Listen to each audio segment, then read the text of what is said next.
All right, now, everybody. Quiet, listen to me. We're going to start a show. Now, some of you people have been with me before. You know it's going to be a tough grind, but we're going to have a show.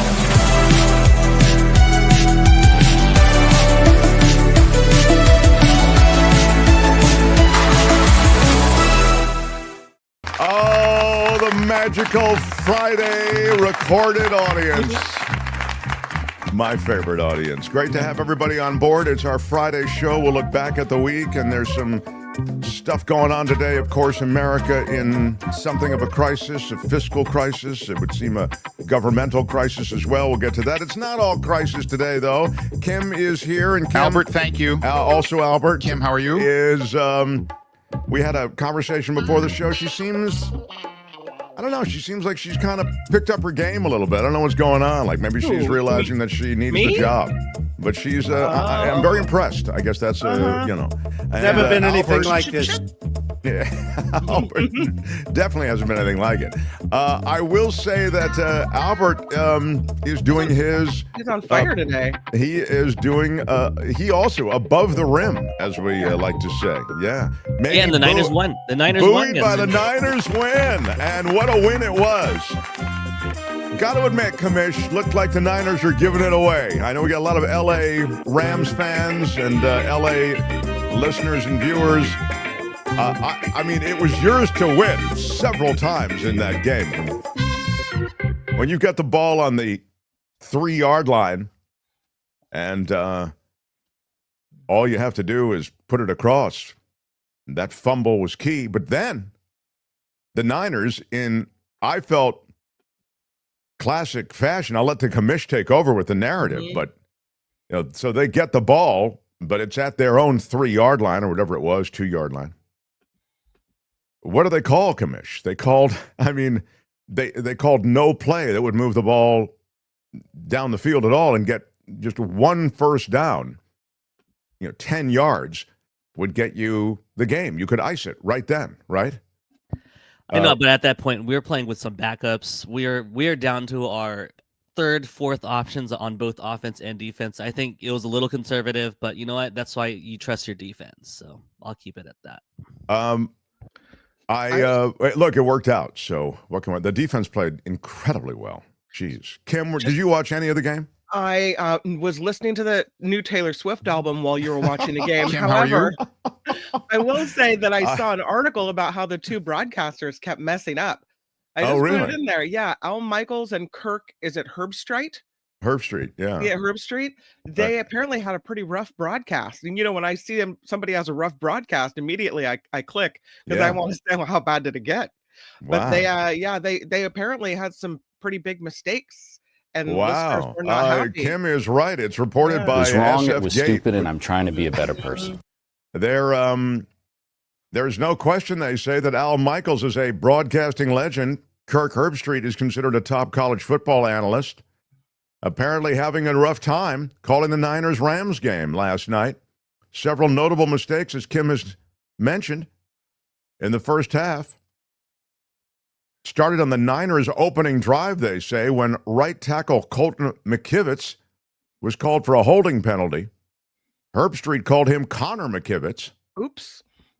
Confusing his first name, maybe. My bad. 49ers. I'm sorry. Left guard Connor Colby.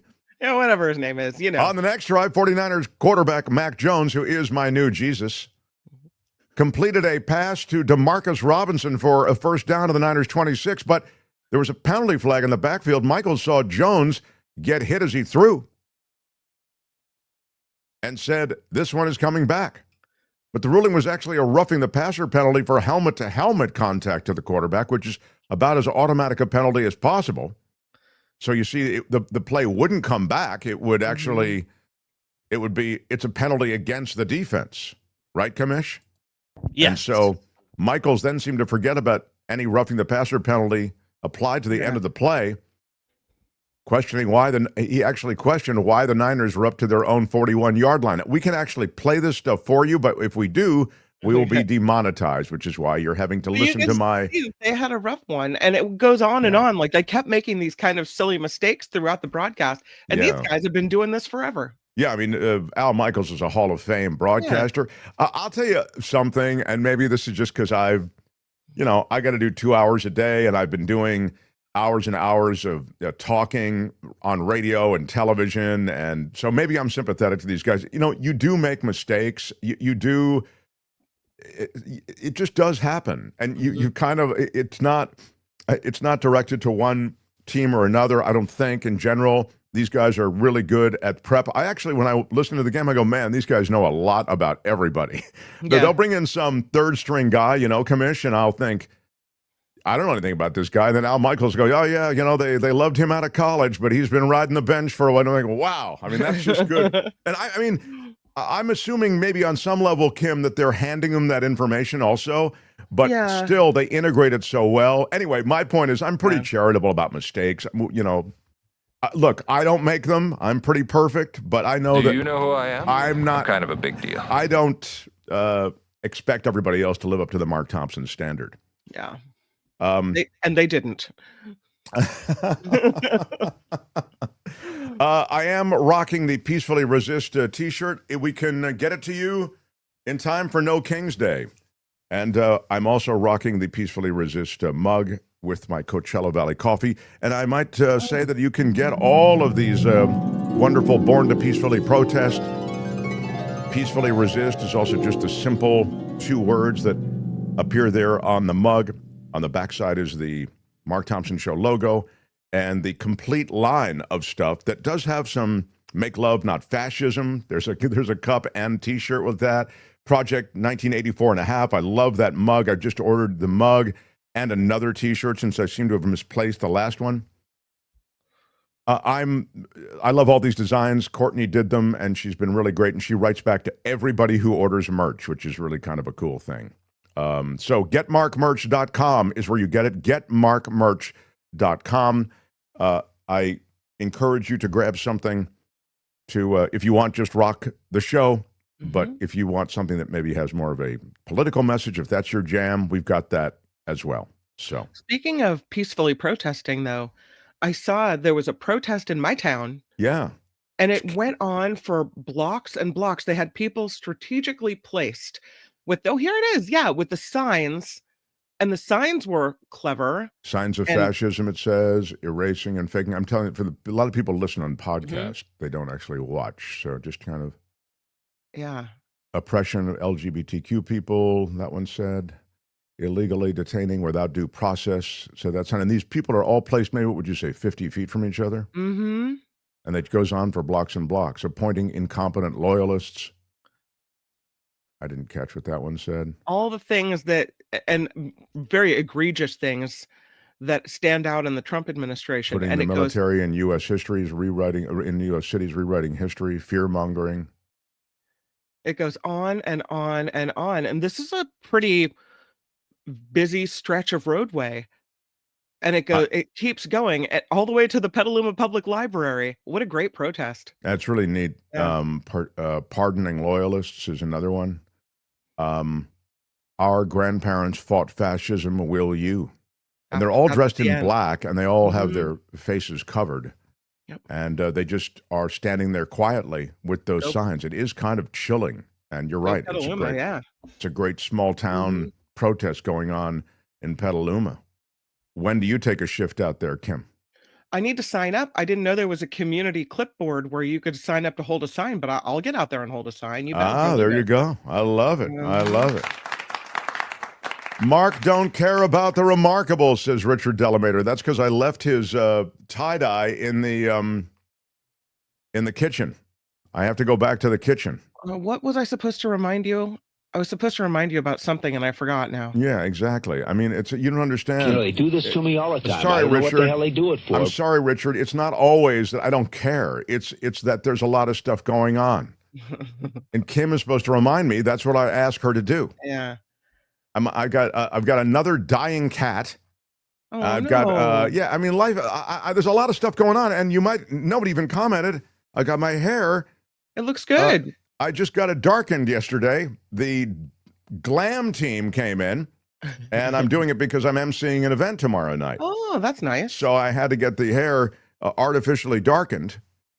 so I can rub shoulders with the young people. And, then I'm just the old guy with the dyed hair. But it still is a great look, and I love it.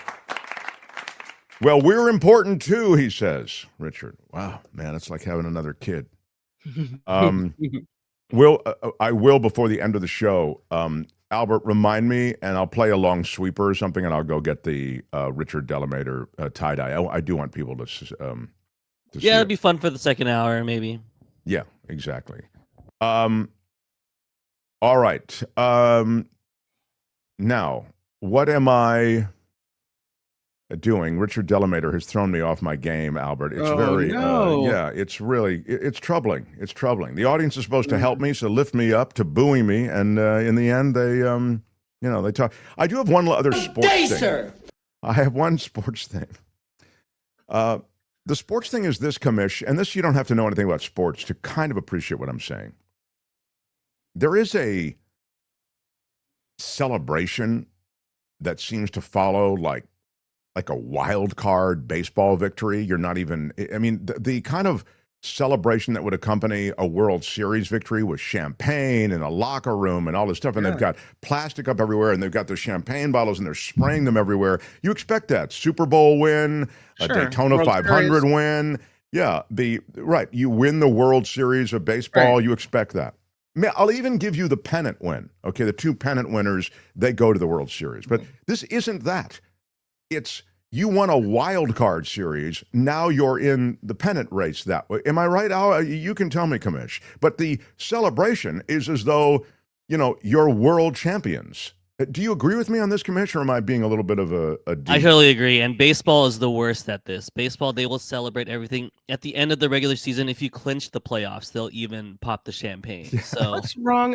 What's wrong with taking every moment to celebrate in this dark, dark world? Well, you cannot say you love your country. I just think the country's getting a little too lost in. Look at this. That's pretty fun.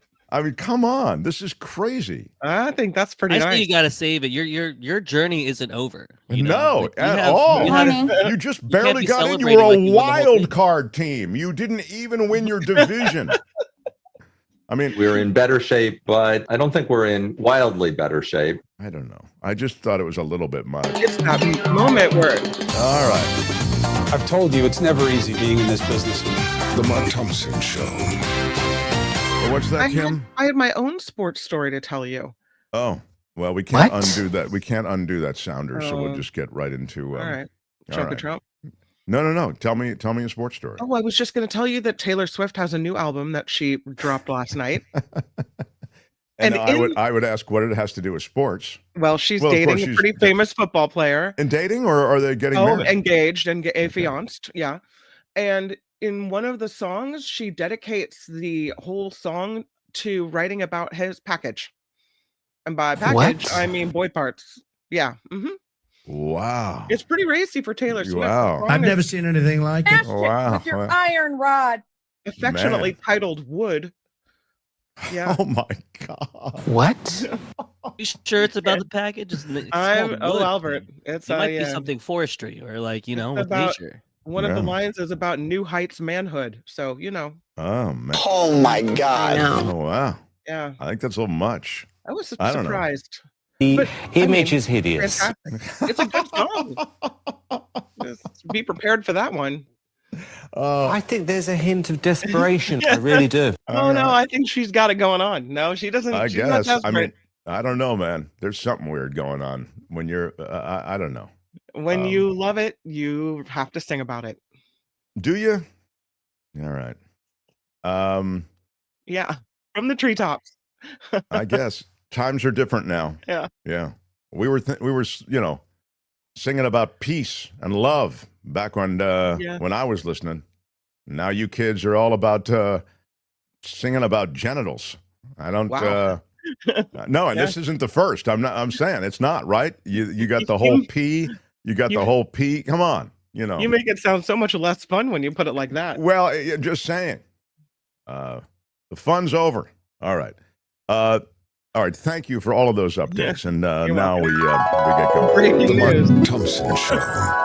Meantime, on the other side of town, Michael Shure comes through in hour 2. We'll do a lot of the look back at the week. Part of looking back at the week includes, of course, what's happening in government and the shutdown. There is, the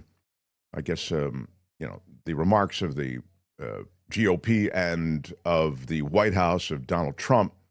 By the way, I would say it's the remarks of the official White House position. Donald Trump, you haven't heard a lot from, except on social media, and I don't even know that that's him. I think he's coming apart a little bit, and I think they're going to begin to limit maybe even his public appearances or use him for just, barking at Democrats and barking at Schumer, et cetera. I might be overstating it or over-analyzing it, but I think his public statements, what he did, that riffing in front of the generals, that was reflective of some real cognitive disconnects that are accelerating. So that's kind of where I sit on that. But we'll talk more about that with Michael Shure, and we'll get a little bit into it later this hour. Did you see the 2 generals resigned? I saw that at least one did. Yeah. Yeah. And he was a top, Air Force general? Air Force commander? He stepped down. I mean, you had to go all that way, show up at Quantico, sit through that. It was like sitting through a bad timeshare speech, I mean, where they won't let you leave. You got to pretend like you're paying attention because it's the commander-in-chief and his drunk friend, the DOD head.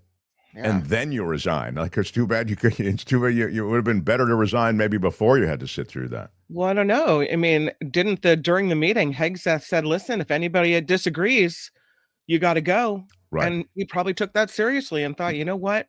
This was the worst meeting ever, and I got to go. Well, I think what he certainly felt is this is the worst meeting ever from the standpoint of the substantive change in everything from the rules of war to the basic tenets that we understand, allegiance to the Constitution, rule of law.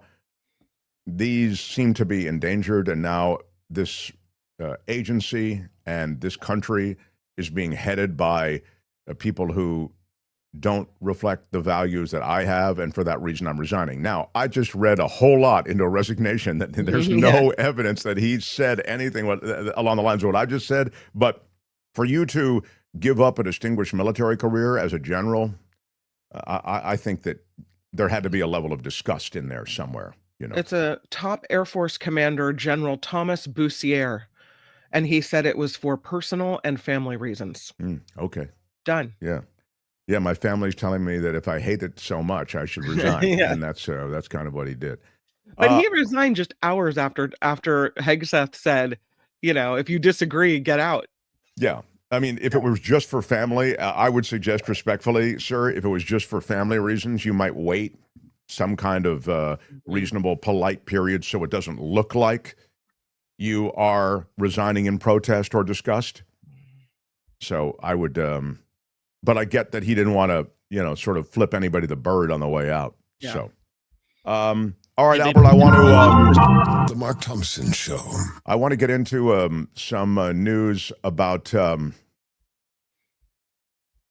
what's going on with retribution. Also, some of the weirdness surrounding Donald Trump and Pete Hegseth. I've got some Supreme Court news I want to get to in this first hour. I've got ICE news in this first. Did you see what the ICE crew did in Chicago? Can you rally me some of that video, Albert? It's insane.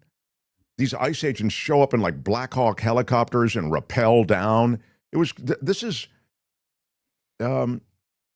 like just roughing people up now. They go into an entire apartment complex and they yank people out of apartment houses. I mean, these are American citizens, a lot of them. Kids, they zip tie together, separate them from their parents, put them out on the street all night. Some of them are naked. It's outrageous. It's absolutely outrageous.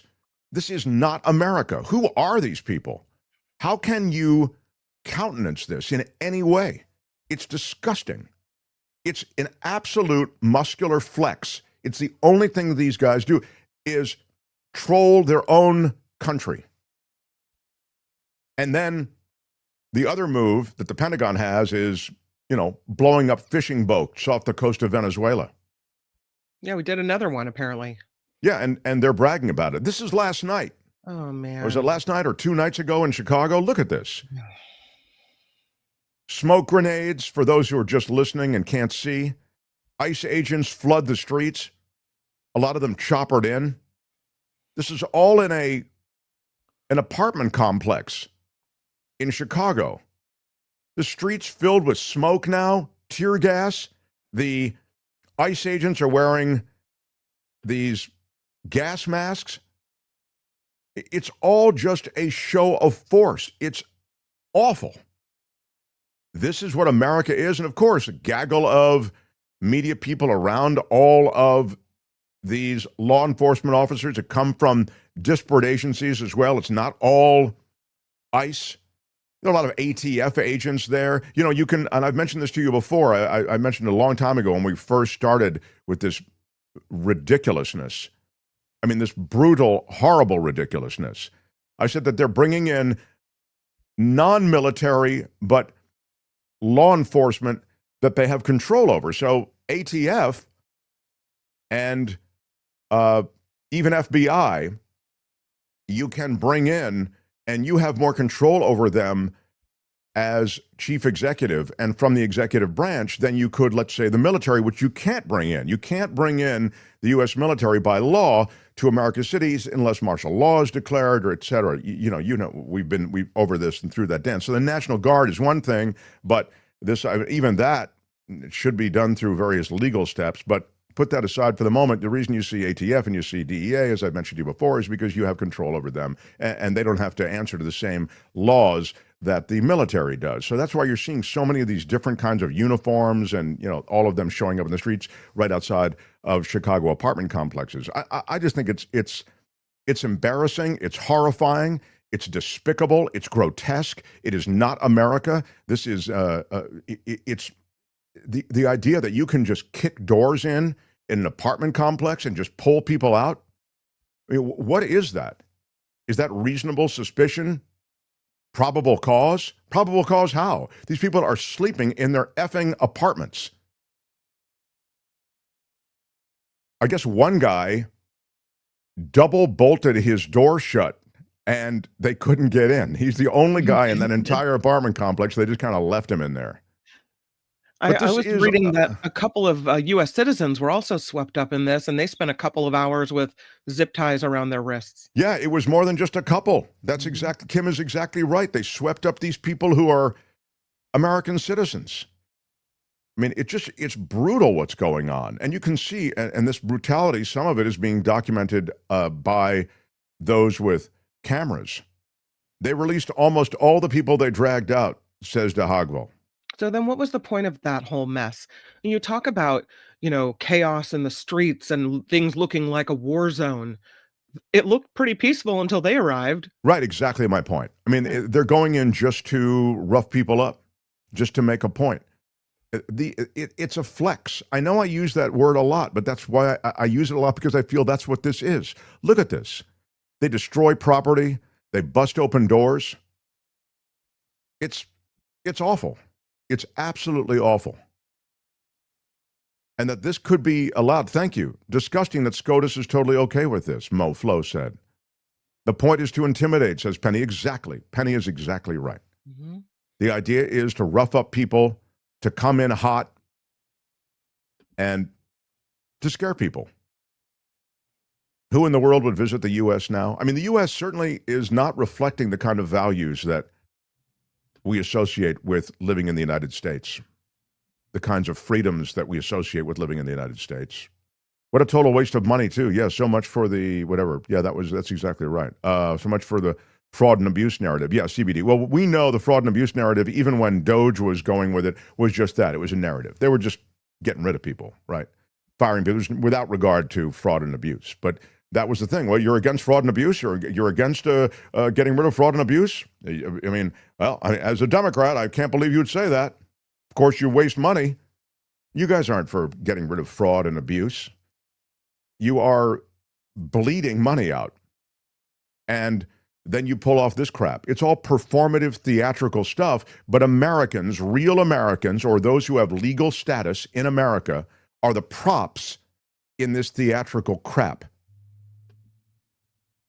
We need the generals to stay in to fight this, says Charlene. Yeah, well, I don't know what the state of the military is, but I'm guessing unless you're a real MAGA loyalist, and there are a bunch in the military, it would be hard to countenance this in any way, to be in any way good with it, you know.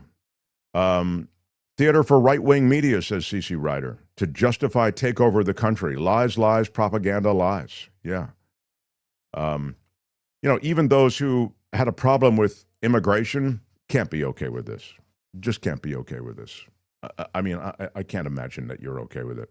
So, but that's what ICE was doing in Chicago, you know, coming in hot with a couple of other agencies in tow. So, what's happening in Portland? Are they say they're going, then they say, well, let's do it all in a chunk of Trump. Yeah. All right. Thanks for being here. Smash the like button and let's do it now, Albert. This is a chunk of Trump. Open wide. Ready? Here comes your chunk of Trump. It's my favorite food. With your first bite, here's Mark Thompson. I have a feeling it's going to be beautiful. Let me go to Portland and see what the hell is going on there. This is madness with Portland being talked about like it's some kind of dystopian landscape devoid of any civility. Trump, again, saying on social media, announcing that the National Guard troops he called up in response to a protest outside an Immigration and Customs Enforcement office in the city of Portland, those troops are now in place, and they've been restoring law and order. Of course, Portland's NBC News affiliate reporting 90 minutes after Trump's social media post that no members of the Guard were yet in place. Not around that ICE field office or anywhere else. The Oregon National Guard did not immediately respond to requests for comment. A National Guard commander said this week that 200 troops who have been called up would need another 4 to 7 days of vetting and training before being deployed. So again, you know, lead with the BS, lead with the propaganda, and the facts maybe will follow, but we'll be on to the next thing anyway. So that's Trump's thing, right? People were bewildered because the troops were not there, even though Trump posted on social media that they'd been deployed, and people were like, where are they? Because we don't see them. I mean, the governor, Tina Kotek, said that, quote, Donald Trump's unlawful federalization of members of the Oregon National Guard could cost taxpayers up to $10 million. That calculation includes salaries, supplies, food, lodging, other costs associated with the deployment of 200 Guard members to Portland for 60 days. Do you get it? 200 Guard members cost $10 million. Wow. You talk about waste, fraud, and abuse? Our country and our state should be focused on solving real problems, she said. Wasting an estimated $10 million on made-up problems is an insult to Americans who are struggling with the cost of living, struggling with access to affordable health care, safety in their neighborhoods, and more. Not only is this an abuse of power, she said, it is a dereliction of the president's duty to solve real problems. And you know how the citizens are responding to this? They are planning an emergency naked bike ride. It's very on brand for Portland. Isn't it? And they're wearing crocheted chicken costumes and or going naked nudie on the bicycle on the bike ride. Yeah. Well done, Portland. This is true. What Kim says, they have planned this naked bike ride. Yeah. And I mean, it may not be your jam, but it sure isn't a warscape or a hellscape in Portland. It is the Portland World Naked Bike Ride. That's kind of fun. Yeah. It's rather San Francisco of them, but very Portland as well. Isn't Portland a big bike city? Apparently. Yeah. It's a big naked bike city. Yeah, isn't it like keep it weird? Keep it weird is their thing. I think. Portland. Yeah.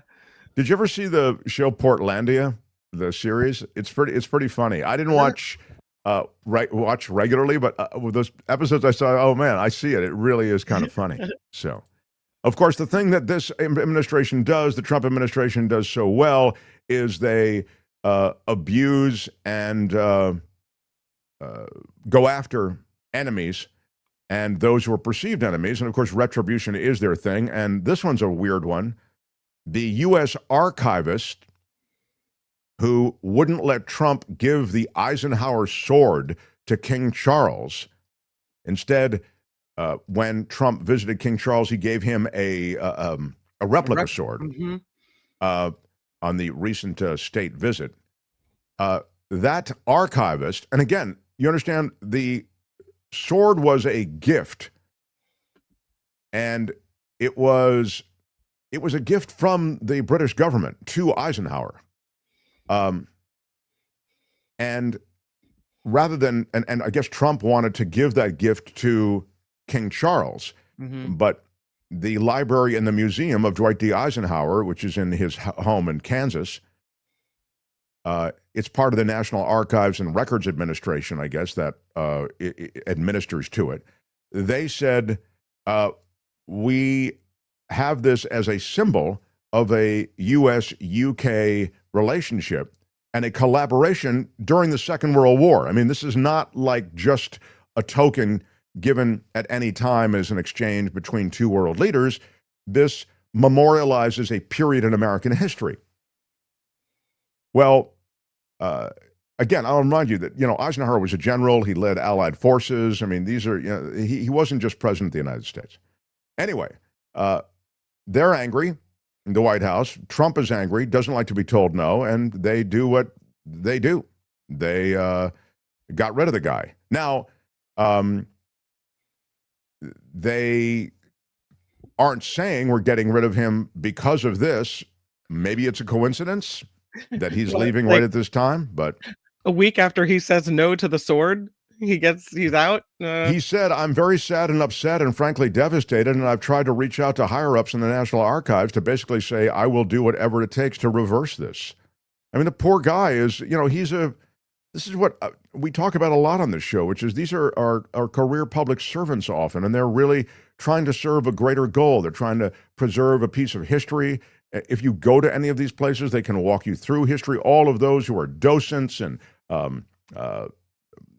even park rangers will take you through many of these places that are part of the history of the U.S., and they will share with you the stories that create the texture of who these people are.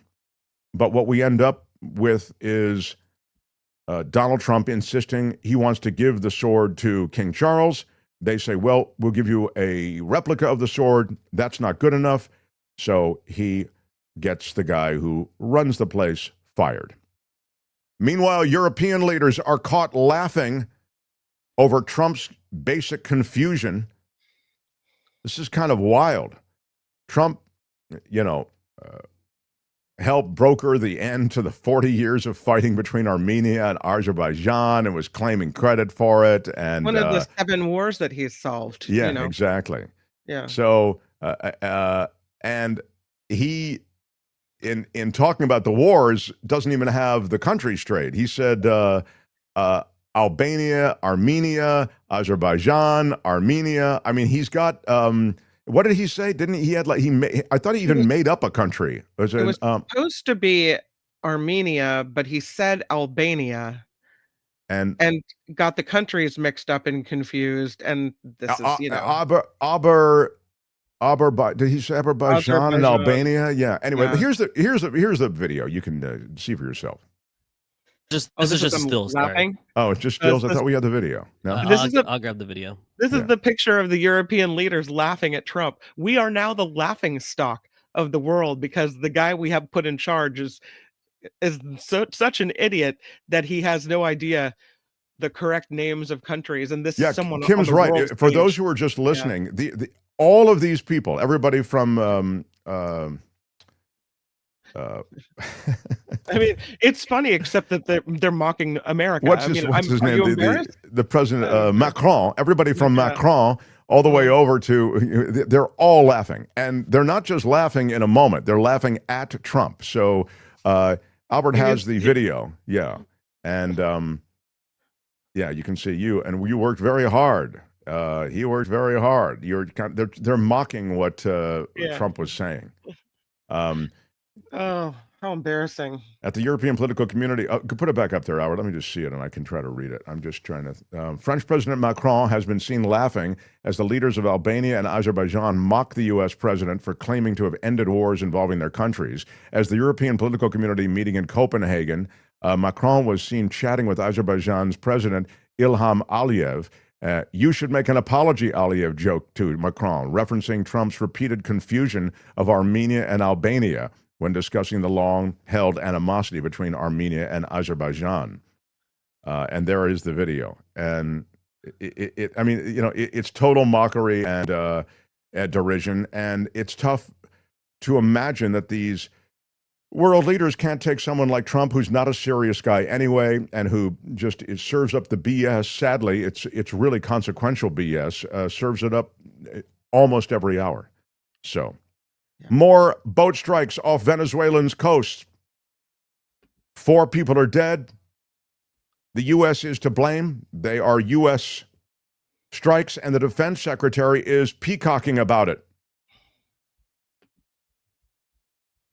The defense secretary, Pete Hegseth, put his cocktail down long enough to announce that a narco trafficking vessel was taken out, and the strike killed all 4 people who were on board. It's at least the 4th known U.S. military strike in the Caribbean since the beginning of September, all of which have targeted boats the administration claims are affiliated with drug cartels that the U.S. has designated as terrorist organizations in recent months. The attack took place in international waters just off Venezuela's coast. The Venezuelan president, Nicolas Maduro, saying he's preparing to declare a state of emergency to protect his country in the event of an attack by the U.S. military. Hegseth didn't say which terrorist organization the boat was allegedly affiliated with, but why get bogged down in details? Our intelligence, without a doubt, confirmed that this vessel was trafficking narcotics, and then he got back to counting push-ups.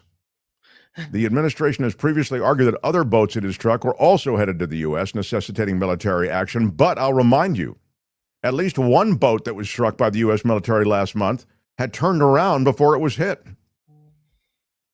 I'll also mention to you that there was one wife of a fisherman in one of the boats who said, that boat had my husband on board. He's a fisherman. He has nothing to do with narco trafficking, and he's gone now. He's been missing for days. But again, when you're the big bad U.S., you can do whatever you want. It's a rough policy these days under these administrational changing rules of engagement. We'll just put it that way. That is your chunk of Trump. That's it for this edition. Well, I really enjoyed it. But make sure to join us again next time. I think you might want to listen. There's nothing wrong with listening. For another chunk of Trump. Right on, Albert. Right on. The Mark Thompson Show. The guy who is really responsible for so much of what's happening during the government shutdown is a guy who we've talked about for some time. In fact, we talked about him before Donald Trump won the election. We talked about Russ Vought, who now runs the Office of Management and Budget, because he had been running the OMB in the first Trump administration, and he was designated to run it in the second Trump administration. And he was the primary author of Project 2025. Project 2025, at its heart, has the dismantling of government, the administrative state, the firing of many federal workers, virtually all of them, and also the jihad against blue states and blue cities is something that Russ Vought is very much about. He's a Heritage Foundation guy. So the libs, the Democrats, they're the problem with America. So this guy, Russ Vought, or Russell, I love when the media calls him Russ, he's just, it's the same thing with Barr, William Barr. They called him Bill Barr. Yeah. This guy's, in my judgment, part of the destruction of America, varnished the Mueller report right before, suppressed it before it came out. But to you, he's just Uncle Russ. Yeah, but they called him Bill Barr. Anyway, this is Russell. You can call me Russ Vought, and he is the man who runs OMB. OMB is an insanely important institution in Washington, and you don't hear a lot about it, the Office of Management and Budget, but all the money, as you might imagine, goes through there. So putting this guy, who is a primary author of Project 2025, in charge of the Office of Management and Budget is a very, very important cog in the machine that is the dismantling of the U.S. government.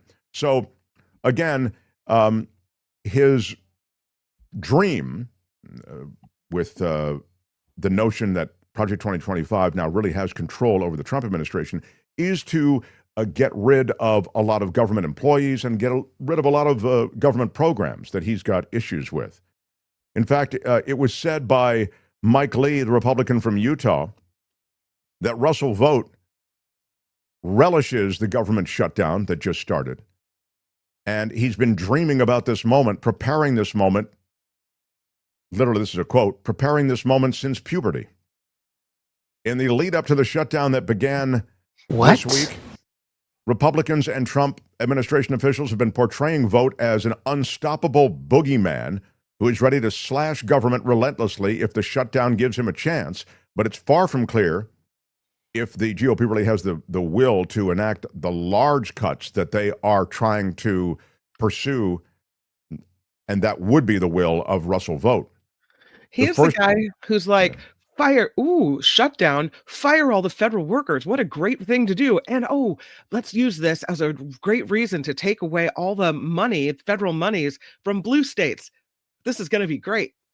Once the shutdown started, Vought immediately moved to retaliate against Democrats, as Kim notes, taking the lapse in appropriations as free rein to work the president's will, as is noted here. He swiftly announced a hold on federal funding for major infrastructure projects in New York. We talked about that yesterday. Two top Democratic leaders are in the House and the Senate, and they're from New York.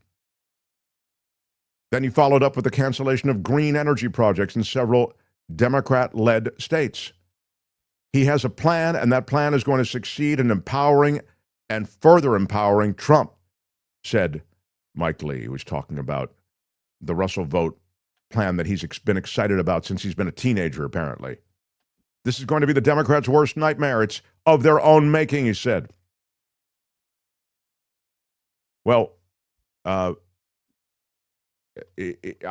unclear, and we're going to talk to Michael Shure about how this is playing, but they are absolutely determined, I think, to use this as an opportunity to get rid of a lot of people.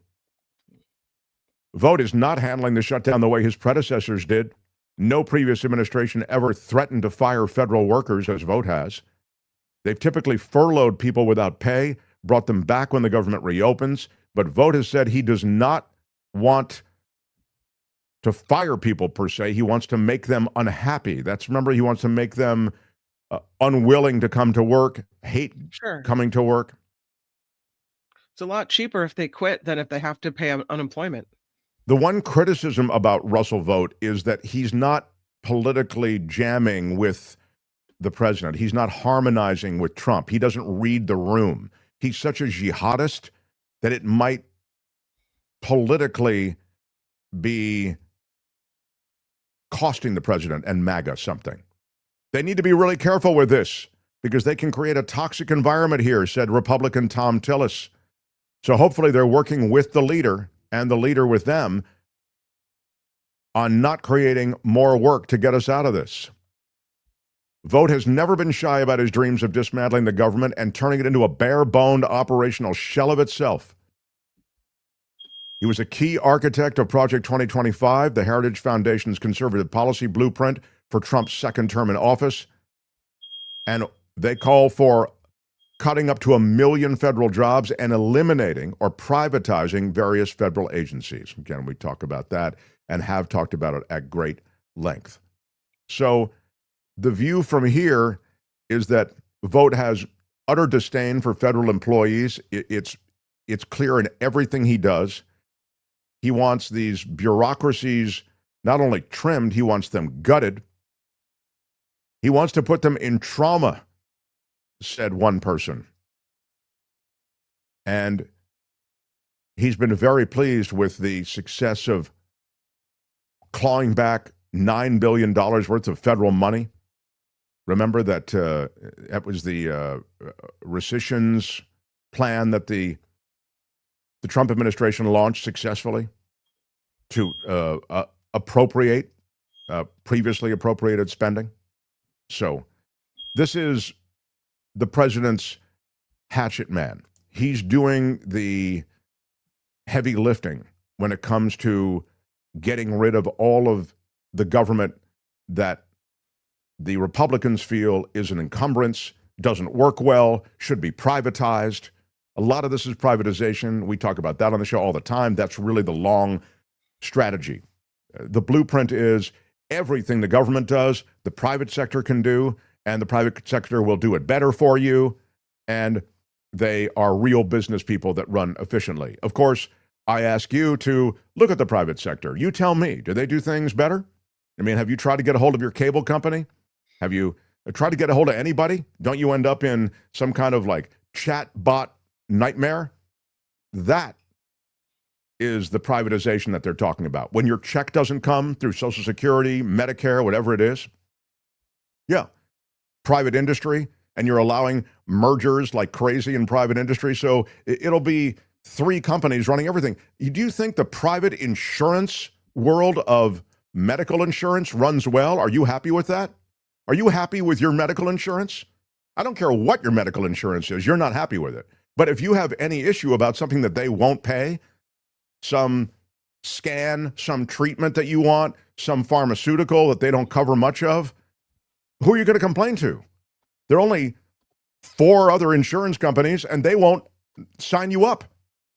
That's private industry. The government doesn't work well all the time. No question about it.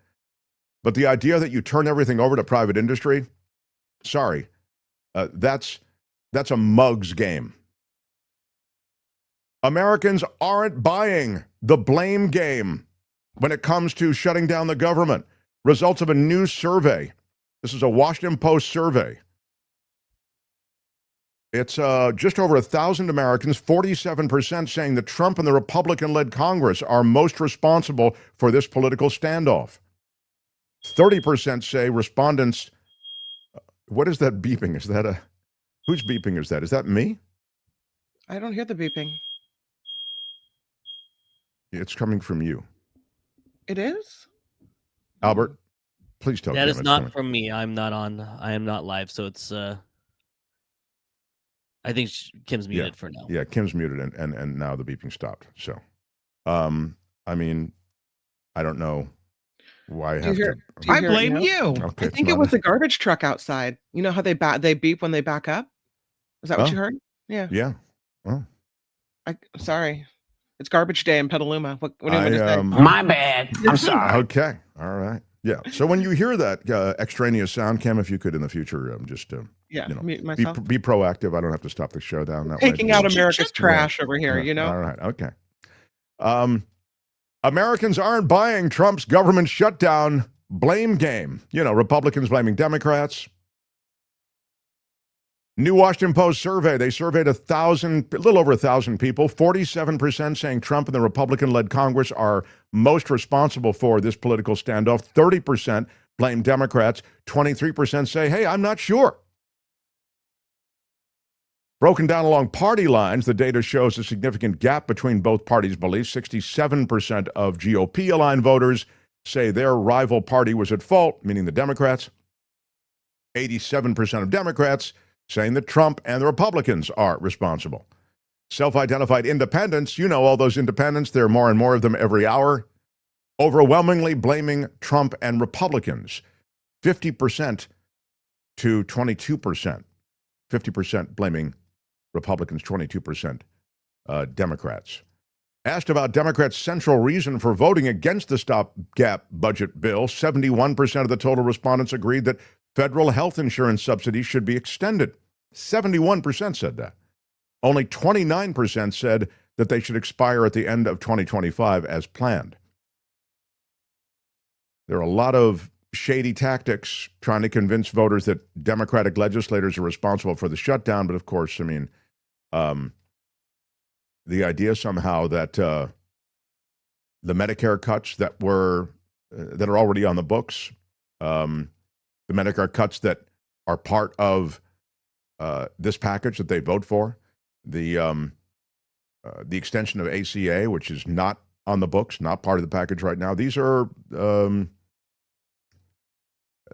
important things that will affect a lot of people, and it's interesting, they won't affect a lot of people until next year, but then a lot of people are going to be unable to pay their insurance premiums. There's just going to be a lot of people dropping off of insurance ledgers, and as a result, what you're going to end up with is fewer people being insured, many people going without medical insurance altogether. And when you have that many people, which, I mean, it will be quite a big chunk, dropping off of medical insurance lists, you'll end up with a higher insurance cost to offset those who have left the building, if you will. So this is what's happening. But again, increasingly, according to polling, people are blaming the Republicans and the president for that. Didn't I send you something on that, Albert? The blaming of the president and Donald Trump himself saying that the president should be blamed. This is in prior comments. Take a look. This little rundown on the number of government shutdowns with George Bush, none. There was one under Obama. There were 4, I believe, now under Trump, none under Biden. Yeah. And now Trump the himself. Democrats are going to be blamed and the Republicans are going to be blamed. I actually think the president would be blamed. If there is a shutdown, and it's not going to be a horrible shutdown because, as you know, things will sort of keep Well, it was a partial shutdown, right? If there is a shutdown, I think it would be a tremendously negative mark on the president of the United States.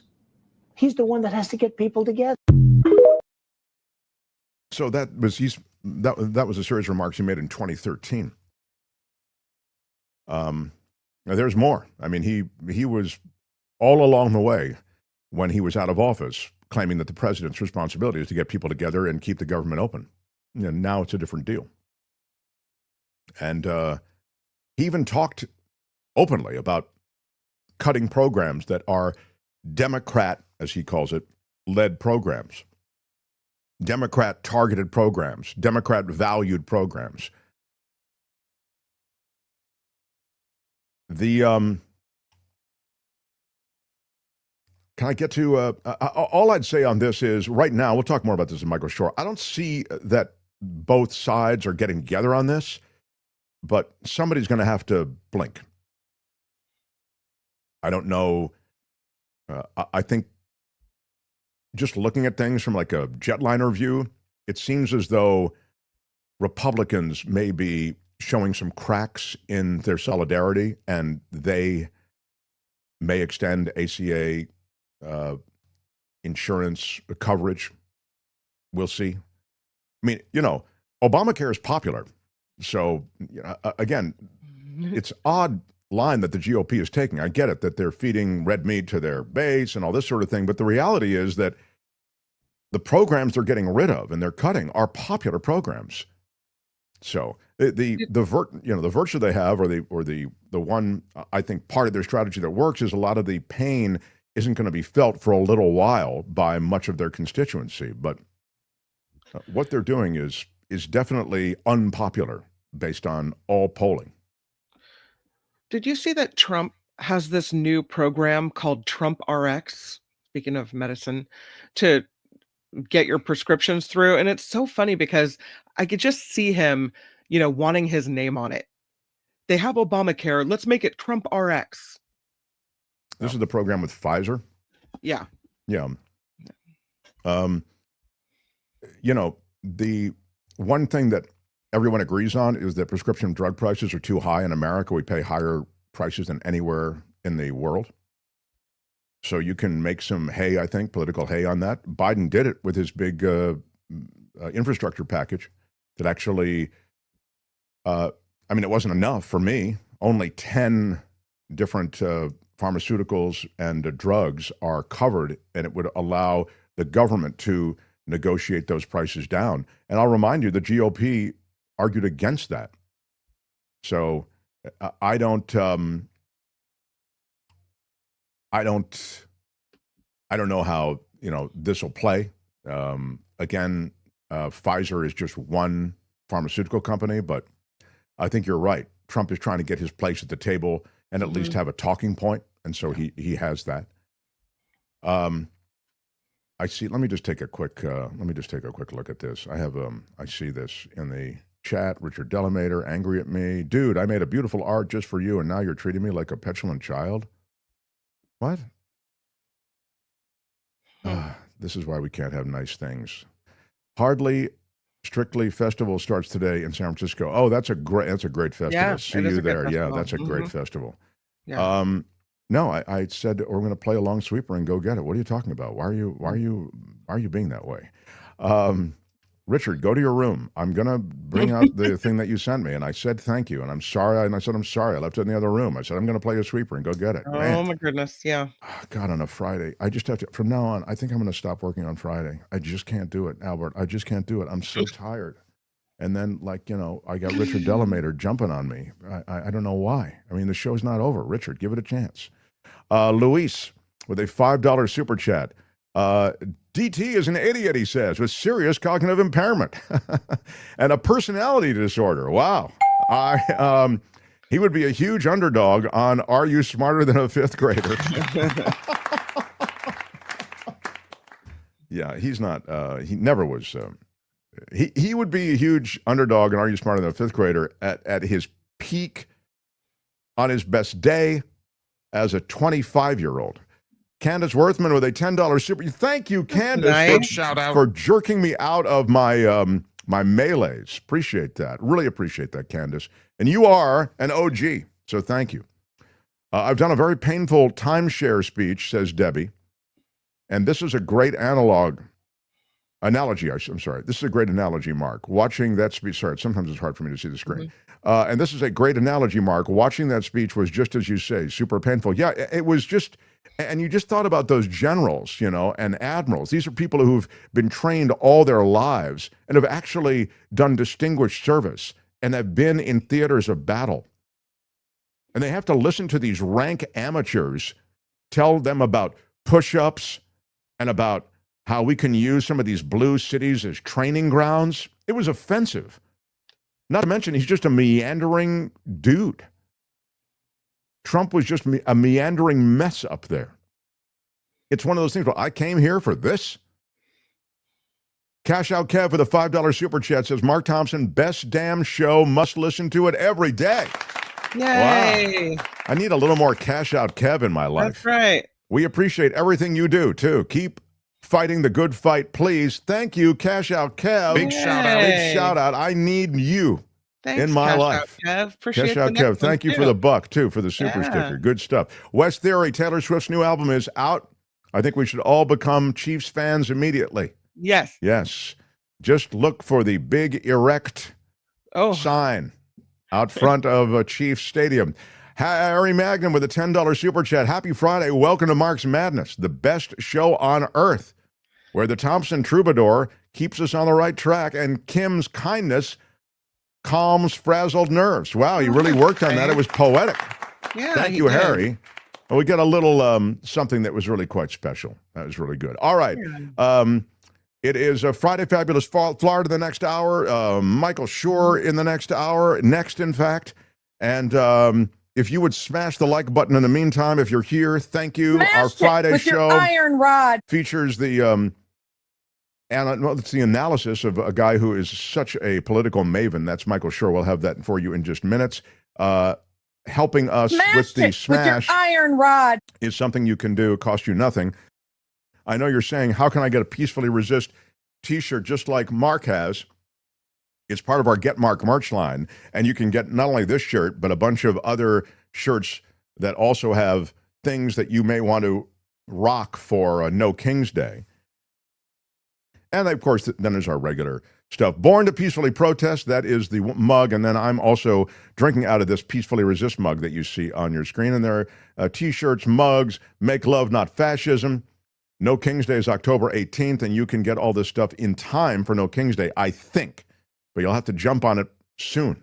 GetMarkMerch.com is the website. GetMarkMerch.com. Now I have to go get Richard Delamater's shirt that he sent me. And so, yeah, let me do that, and we continue. Michael Shure, the next hour, along with the Culture Blaster Michael Snyder, next. Feel it in your soul. The Mark Thompson Show. Who's Mark Thompson?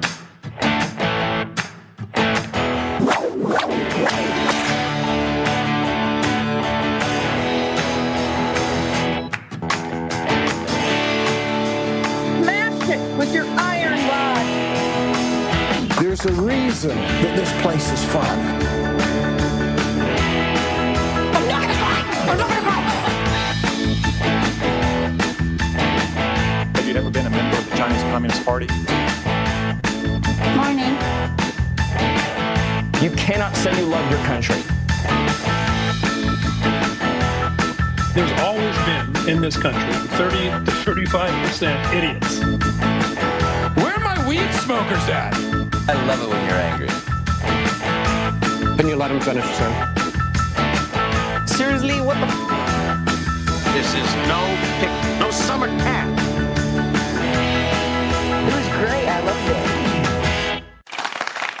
Oh, I did love it. That was a good jam, man. That was a really great jam. I've got some bad news, Richard. Your shirt, it was thrown out with a lot of stuff yesterday that I didn't realize was going to be. No, it's right here. I've got it. This is Richard Delamater's shirt. It's really quite good. Look, can you see it? I have to step back a little bit. This is his.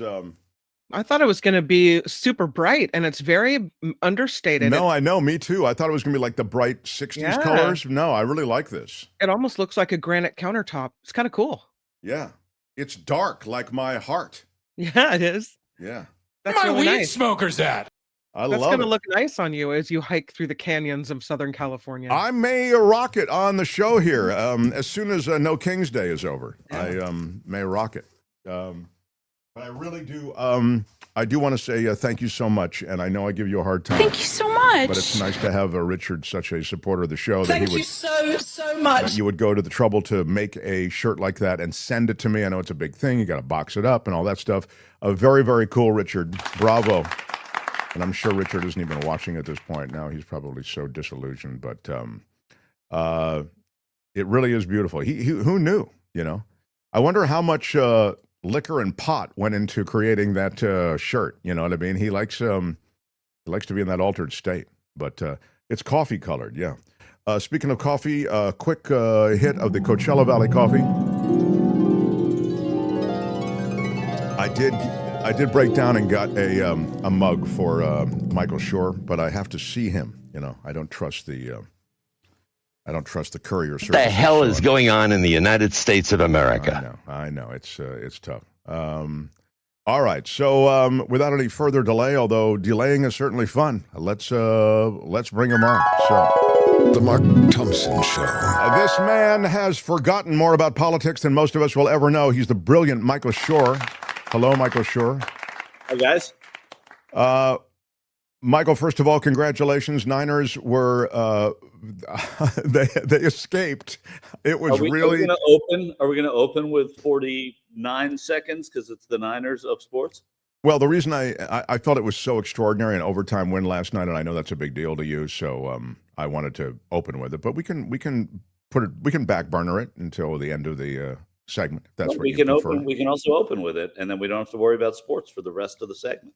All right, let's open with it. And those who don't like sports, this will only last 49 seconds. So it was close. I mean, they did handle things toward the end of the game in such a way, both brilliantly with the defensive punch out at the goal line, and also I thought, I don't know, you can argue they overcame their coach, which was thank you.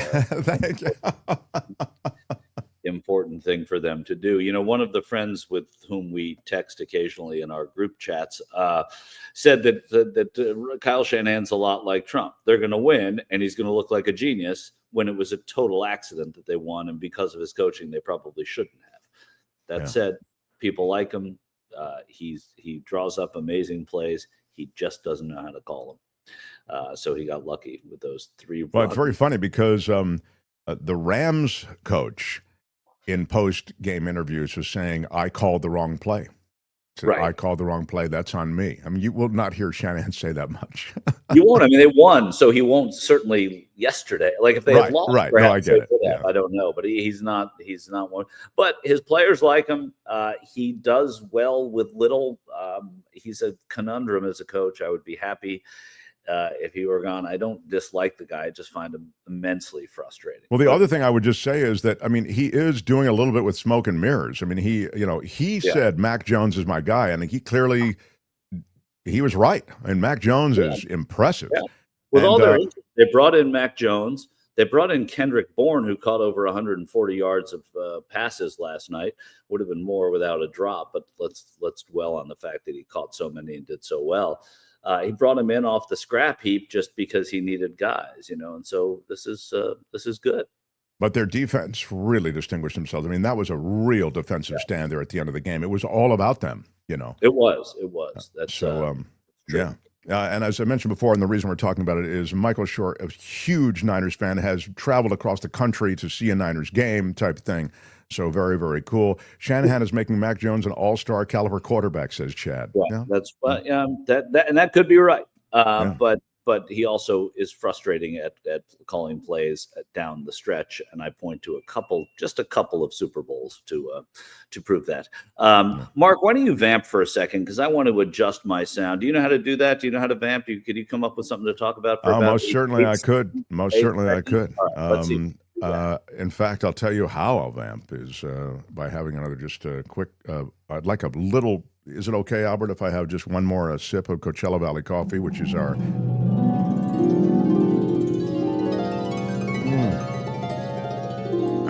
Getting rid of the banner that says Michael Shure This Week in Politics. You can see CoachellaValleyCoffee.com. When you check out, use our discount code MARKT. You'll get 10% off anything you order.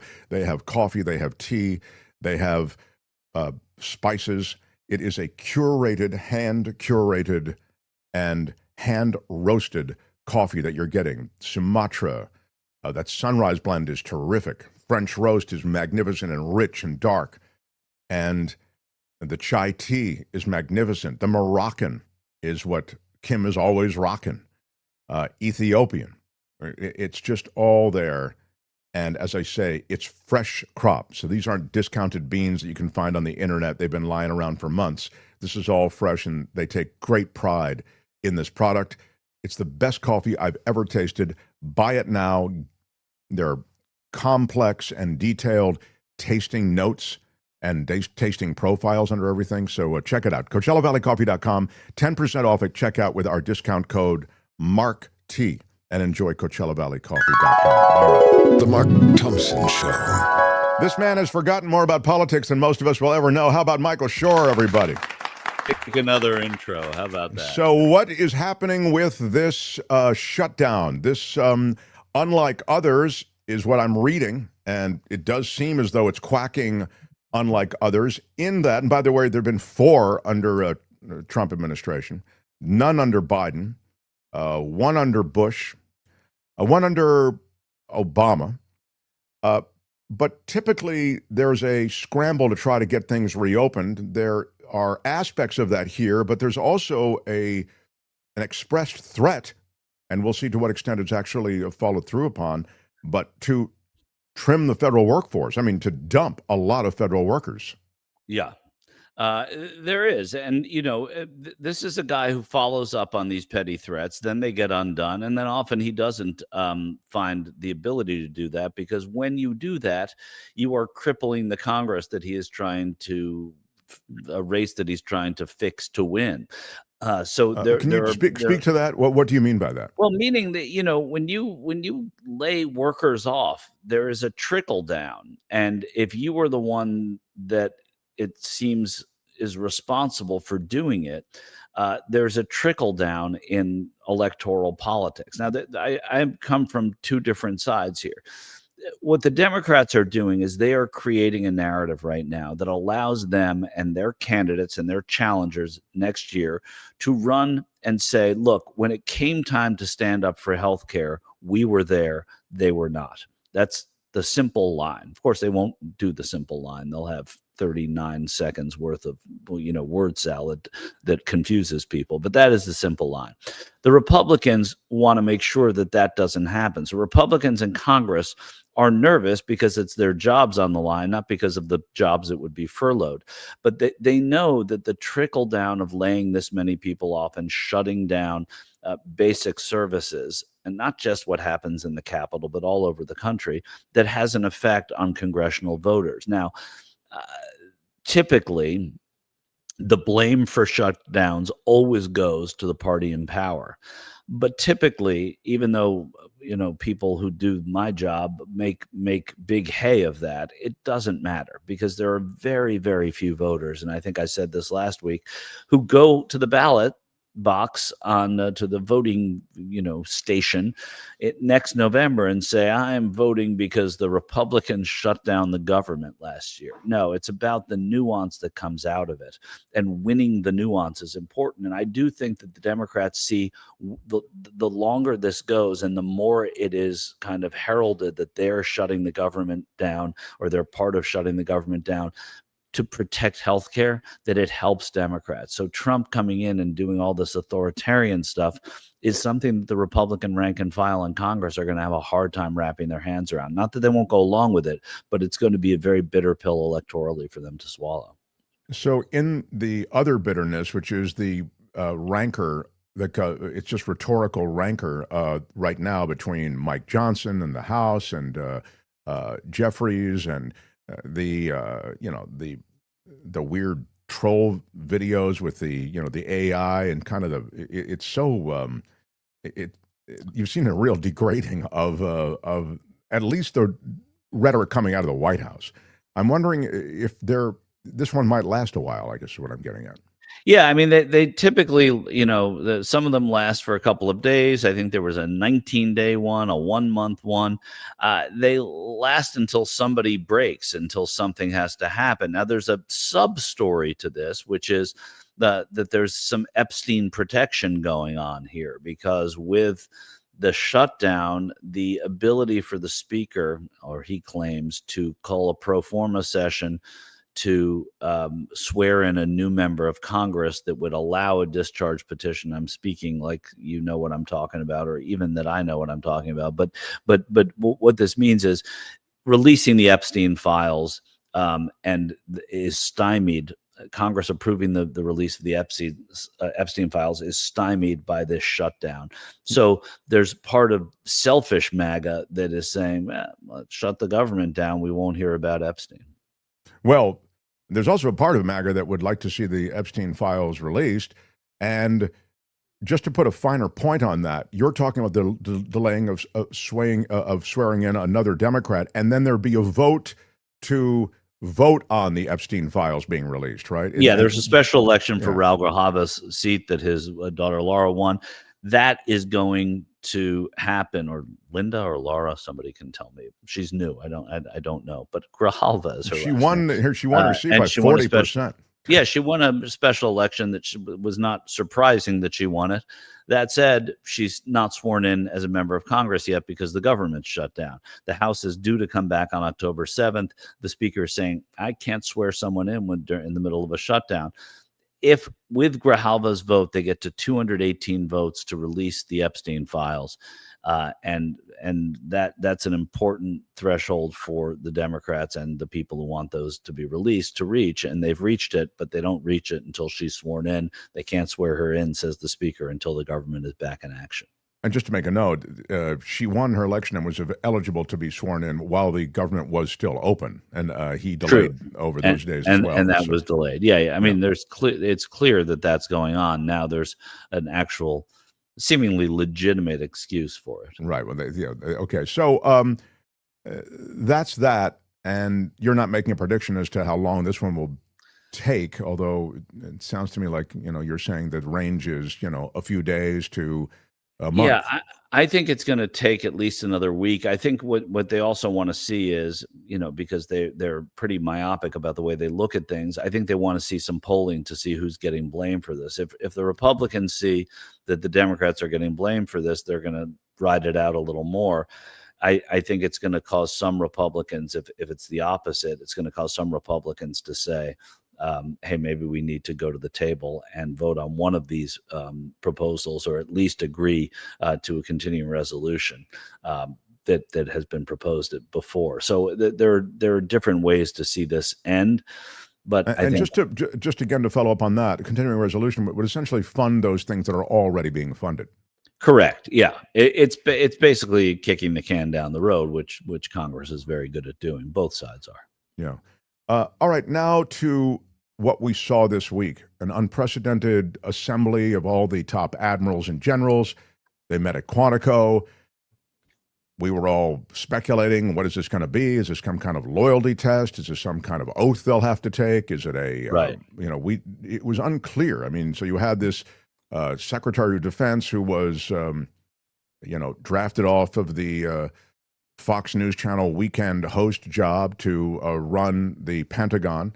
And you had the President of the United States who was drafted off of NBC's Apprentice to become president the first time, and then reascended a second time. And the two met there on stage in some kind of bizarro, it was a mix between like a TED Talk and a timeshare pitch. I mean, it just went on forever.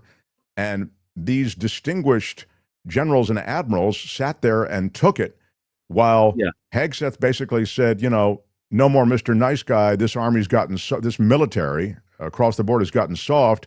I want push-ups, and I want you guys to, give me a better look. He literally said that this is a bad look, what you guys are presenting.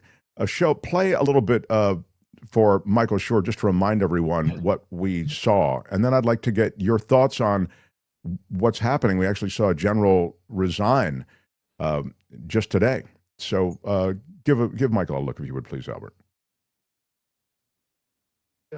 Where it looks like a war zone. They're brave in our inner cities, which we're going to be talking about, because it's a big part of war now. It's a big part of war. The radical left Democrats, what they've done to San Francisco, Chicago, New York, Los Angeles, they're very unsafe places, and we're going to straighten them out one by one. We should use some of these dangerous cities as training grounds for our military, National Guard, but military, because we're going into Chicago very soon. From a substantive, go ahead. And this is Hegseth. Go ahead, play that, and then we'll get back. And appearance. If the Secretary of War can do regular hard PT, so can every member of our joint force. Frankly, it's tiring to look out at combat formations, or really any formation, and see fat troops. Likewise, it's completely unacceptable to see fat generals and admirals in the halls of the Pentagon and leading commands around the country and the world. It's a bad look. It is bad, and it's not who we are. So whether you're an airborne ranger or a chairborne ranger, a brand new private or a 4-star general, you need to meet the height and weight standards and pass your PT test. And as the chairman said, yes, there is no PT test.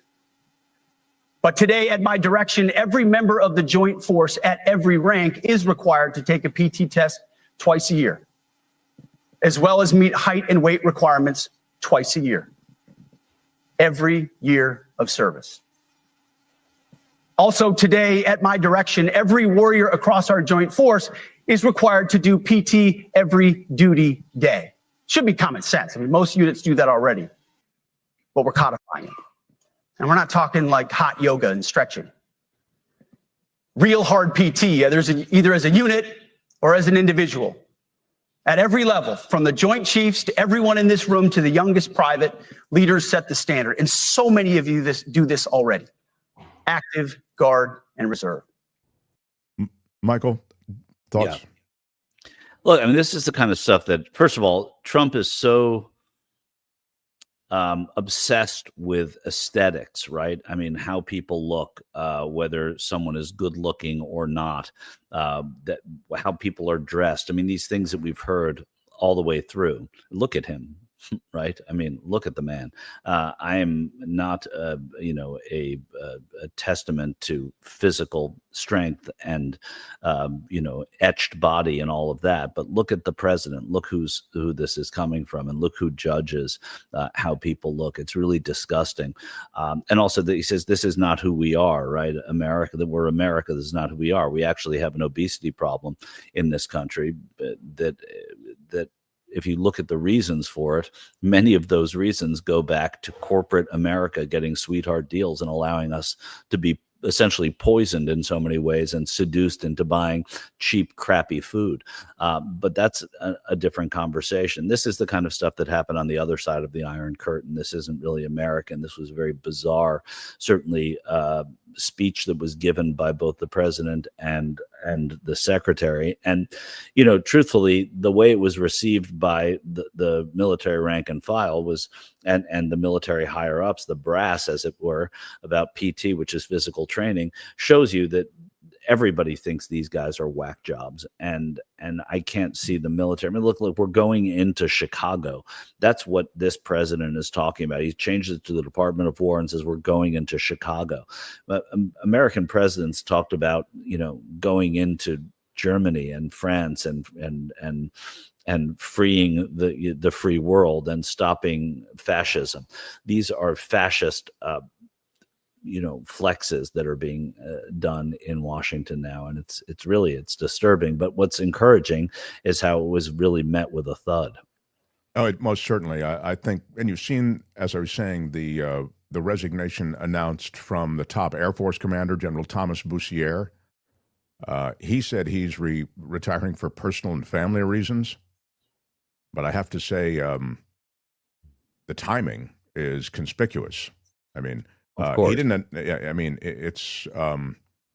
He announced his retirement Tuesday. When was the speech? Tuesday. I think that's right.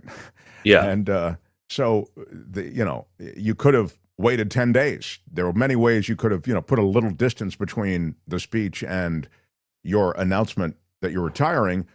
If you're just retiring for personal family reasons. I mean, I think there are a lot of reasons that you say it's just personal family reasons that have to do with any number of things. But point is, what he expressed in his pushing away from the military, and these are career military people, highly trained. They've served on in theaters of war. Unlike the guy on stage, either one of them, it has to be very difficult to see these rank amateurs who are kind of playing at administering to the Pentagon and to fighting forces and calling them warriors and all these other things. So just do the performative flexes and also having stupidly, at great expense to the taxpayer, brought all of these admirals and generals into one place at Quantico, Michael? Yeah, that's true. And you should point out that Hegseth was deployed at least to Afghanistan and I believe Iraq at one point. So he was, he did serve in the military, unlike Trump. Sure. Yeah. But he wasn't serving in the military when he was drafted to, be promoted to run the military. No, not at all. He was a talking head. But I'm not trying to defend. I was just trying to say that it doesn't matter that he served in the military. This is ridiculous what we're seeing in front of us. And the military is seeming to agree by their silence and by at least this resignation. There's very little they can do. He is a commander-in-chief. These are a population that respects rank and order, and it's not like they're going to mutiny. But if anyone's going to mutiny, it would be them. And it's not going to happen. But just the fact that it was received the way it was received, I think it speaks volumes about how the rank and file and the brass feel about this. So it's really, it's dangerous, but I think the more this stuff happens, the more it's being laughed at. It's scary, and some of the follow through has been scary, but some of it is starting to become comical to a lot of people now, which I guess is an important stage. I don't know what the stages of outrage are, but that maybe that's one of them. Well, I don't know what the stages of dementia are, but I think that Trump is starting to come unspooled at times. During that ramble, I heard him default to certain things, the Biden stuff, the then we played a little bit of the the firefighters and the N-word. He's saying there are two N-words, you can't use either one of them, and these things that are just sort of meandering musings. And I mentioned the word default, like defaulting to the known talking points, because I feel like that's what someone who's beginning to lose mental acuity does. They get to, the lily pad cognitively that they're more comfortable on, I suppose that's true. And, somebody asked me the other day, how come we're not focusing more on Biden, on Trump's mental acuity when we did so much with Biden? Well, there wasn't anything else distracting us about Biden, really. That was the only kind of demerit. Right. And it was a big one, and it was talked about a lot and covered a lot.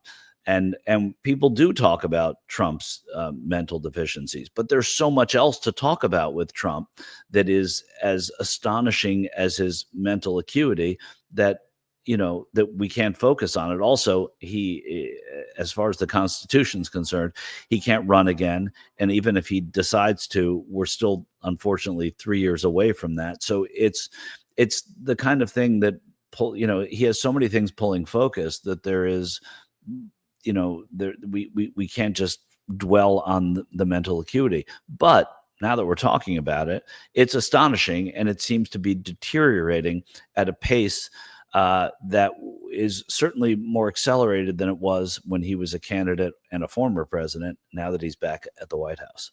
And he talked about walking down the stairs carefully, and you don't have to rush down the stairs. You're not going to, break any record. It was such a weird thing. Like, and it was, why are you integrating that into a talk before generals and admirals? I don't know. The whole thing, the last thing I'll say on the general and admiral thing is this. The cybersecurity priority, which should be an immense one for the USA, it was orphaned in that entire speech. The real security issues of the United States don't have to do with calisthenics or push-ups or PT. They have to do with these advanced technologies that are now being used to wage war. And so, as you've seen in the Ukraine-Russia conflict, right, Michael, these are drone strikes now. These are, these are not the fighter jets of the old world. So I felt as though all of that, which I might have imagined would be integrated into this, it didn't make the cut because they're all into the performative aspects and the theater of that moment, Completely. Yeah, that's 100% accurate. And that's what they care about, right? I mean, they care about the theater. They care about, the party, the parade he threw. I mean, this is all like, really the other side of the iron. Really. Other side of the Iron Curtain. It's really what it was like. This was East Germany, right? Even post-war, we don't have to go to Nazi Germany. We go to post-war East Germany, where you'd see the troops in line, and you'd see the generals parading before the leader, and the leader, demanding X, Y, and Z out of the military. It's military focused. It's disturbing to see it here. It's disturbing to see him try and change it to the Department of War, and for Hegseth to call himself the Secretary of War. And then he made such a big deal of that over and over. Yeah. I mean, it would take Congress to actually literally change it, but they can go ahead and keep referring to it that way. The last thing I would say just about what Michael Shure is saying, and I'm interested in whether or not you agree with this, but when I see what's happening worldwide, like the Orbans of the world who have created a kind of soft authoritarian dictatorship, they did it when they were popular. There was they came in on a wave, and they had a pretty good ride with momentum, political momentum, that allowed them to start doing some of this. Trump has none of that. He has power, and he's created a government full of loyalists, and he may pull off a lot. He's already done a lot that's pretty disturbing in my judgment. But he doesn't have the will of the people with him. not even for an hour. And so I think it may be harder. Right. It may be harder, but he's doing it, right? I mean, and what's, of comfort, I mean, it's cold comfort because it can't be erased for a minute, but it is the fact that so much of what Trump's doing, it can be undone very quickly, right? I mean, the intangible stuff that will stick around in the ether for a while and the scars of it, that can't be undone at the drop of a hat. But another administration, really Republican or Democrat, but presumably Democrat, could come in here and undo so much of what Trump's doing because it's signatures and statements. It's not law and it's not binding through Congress, et cetera, et cetera. So that is, we have to wait for it, but that's there. The other thing that we don't talk about enough is how much this kind of, neo-fascism is being rejected. We hear about its rise. We know about Orban. We know, but in Europe, in France, and the Netherlands, and other places, while it has risen and while it is,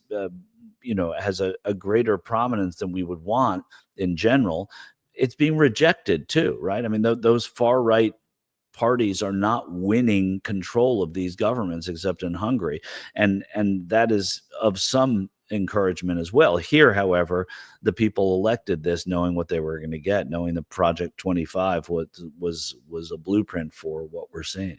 Yeah, and there is, as you say, there's a lot of roadway between now and the end of this administration. Should this administration decide to actually leave power. I can't let you leave without asking you about what's happening in Chicago. But to me, it is it's an obscenity. The idea somehow that you can have these ICE agents with smoke bombs and with tear gas move into these neighborhoods and pull people out of their apartments in the middle of the night. Many of them are American citizens. You're zip tying kids together. They're sitting there on the street. Some of them are naked. It was just it's so heinous, and it's not America. And so it's ICE and it's ATF and it's who they could get together. And they came in. I was reading some dropped down out of a helicopter. It was, it was really what some kind of fever dream out of Donald Trump's bag of Homeland Security tricks. Speak to this because I see more of it happening now. Well, what they're doing is they're banking on this being a political issue that is a winner for them. Its execution, though, is horrible. And I can't imagine that a lot of the independent, not MAGA voters are going to buy into this and think this is a good look. So what the president's doing is they know the economy is not good. They know that the price of gas has remained stagnant or risen. They know that the price of eggs, these are issues that got them to where they are, has remained stagnant. So when they're losing on the issues that got them there, what do? They look at crime. And what do then? They push the crime. They make it seem as if crime is worse than it is. And then they go after immigrants. But they do it in a way where it is literally like war in the streets. And that appeal to the voters who put them there, not talking about MAGA again, because they'll go along with anything he does. That to me seems both, first of all, it's an ugly thing. It's a horrendous and un-American way of doing these things, or maybe it is an American way, but it's still horrendous. Those things are I don't think the kind of images that people want to see. And I think that's the kind of thing that unelects a party and a president. The images are disturbing, and I've said on this show before that the ICE raids and the throwing people down to the ground who are, in 50s, 60s, 70s, and, they're working at a car wash, whatever. I think those images do have a toxicity to them. They remind me of the sort of images that came out of Vietnam, for example, where all of a sudden Americans were seeing the horror of war. And I understand this is both different, but it's also the same, and that this is horrifying to Americans, a lot of it. And I think that it will have an effect. But they are turbocharged in terms of the amount of money they have, and they certainly have the will of this administration to do this. I'm talking right, about and in Chicago, Chicago, they're withholding money from the city, and they're blaming it on not only are they ransacking the city, they're going in and they're saying we're freezing all of the money that we have for projects for Chicago because of the shutdown, which they're blaming on the Democrats. So that's right. $2.1 billion in infrastructure money earmarked for Chicago has now been stopped. Yeah. And that came from Russell Vought, right? Who is the budget director, and Vought is the person who was an architect of Project 2025. And they're doing the same thing in New York. Next week, I'd like to talk to you about, that is to say, withholding infrastructure money. I'd like to talk to you about what's happening in New York next week, but we're out of time. Glad we did the Niners thing up front. Congratulations, sir. Really appreciate you always, really do. And we'll see you soon. All right. All right, Michael Shure, everybody. Love it. The Mark Thompson Show. I need to do what we need to do. It is Friday. Thank you for being here. Smash the like button if you would, please. I ask you from time to time. Also, I would just mention that if you subscribe to the show, which is, of course, a free show that we offer across the YouTube platform, but also across all audio platforms. All major podcast platforms should have the show. iHeartRadio, the Apple Podcasts, the Spotify. Definitely subscribe where you want, but make sure your subscription, and again, it's a free subscription, just make sure that you're subscribed, because YouTube churns people out, so you have to make sure that you're subscribed, and again, hit the notification bell and you'll know when we have a video of anything going on, in particular on the show. All that matters is the Niners beat the Rams, says Jim Eaton, clearly a Niners fan. Hey, bro, sorry I irritated you. Carry on, says Richard Delamater. Well, I'm sorry that I irritated you. Big shout out. I see you're sorry about irritating, and I raise you an irritation. Sorry. And I thank you again, Richard Delamater, for my cool tie-dye shirt. It really is cool. Blue states need to stop sending money to the Fed, says D. Elliott. Americans stop paying taxes. They can't keep doing this if they have no money. Yeah, that's a high wire act, man. The government, they have, very big people and weapons that come and take you. So I would be careful about that. I know Friday Fabulous Florida is waiting. I was just looking to see if there was anything else I needed to deal with. No. All right. So without any further delay, although we do like delaying, he's in the wings, and I'll just say this. I'd like to bring him on now for Friday Fabulous Florida. Can he participate remotely? I love it. Yeah, the Culture Blaster. I won't bring you in officially for your segment until later, but Culture Blaster Michael Snyder will join us for Friday Fabulous Florida. Michael is at an undisclosed location that will now be disclosed. Where are you, sir? I am in San Francisco, my hometown, my beloved San Francisco. Now, you do know I love my day-to-day life in Los Angeles, but every so often I have to come back to the motherhead, if you will, and that's where I am right now. And it was a great place to revel in the Niners' thrilling Thursday night football win over the Rams. Yes.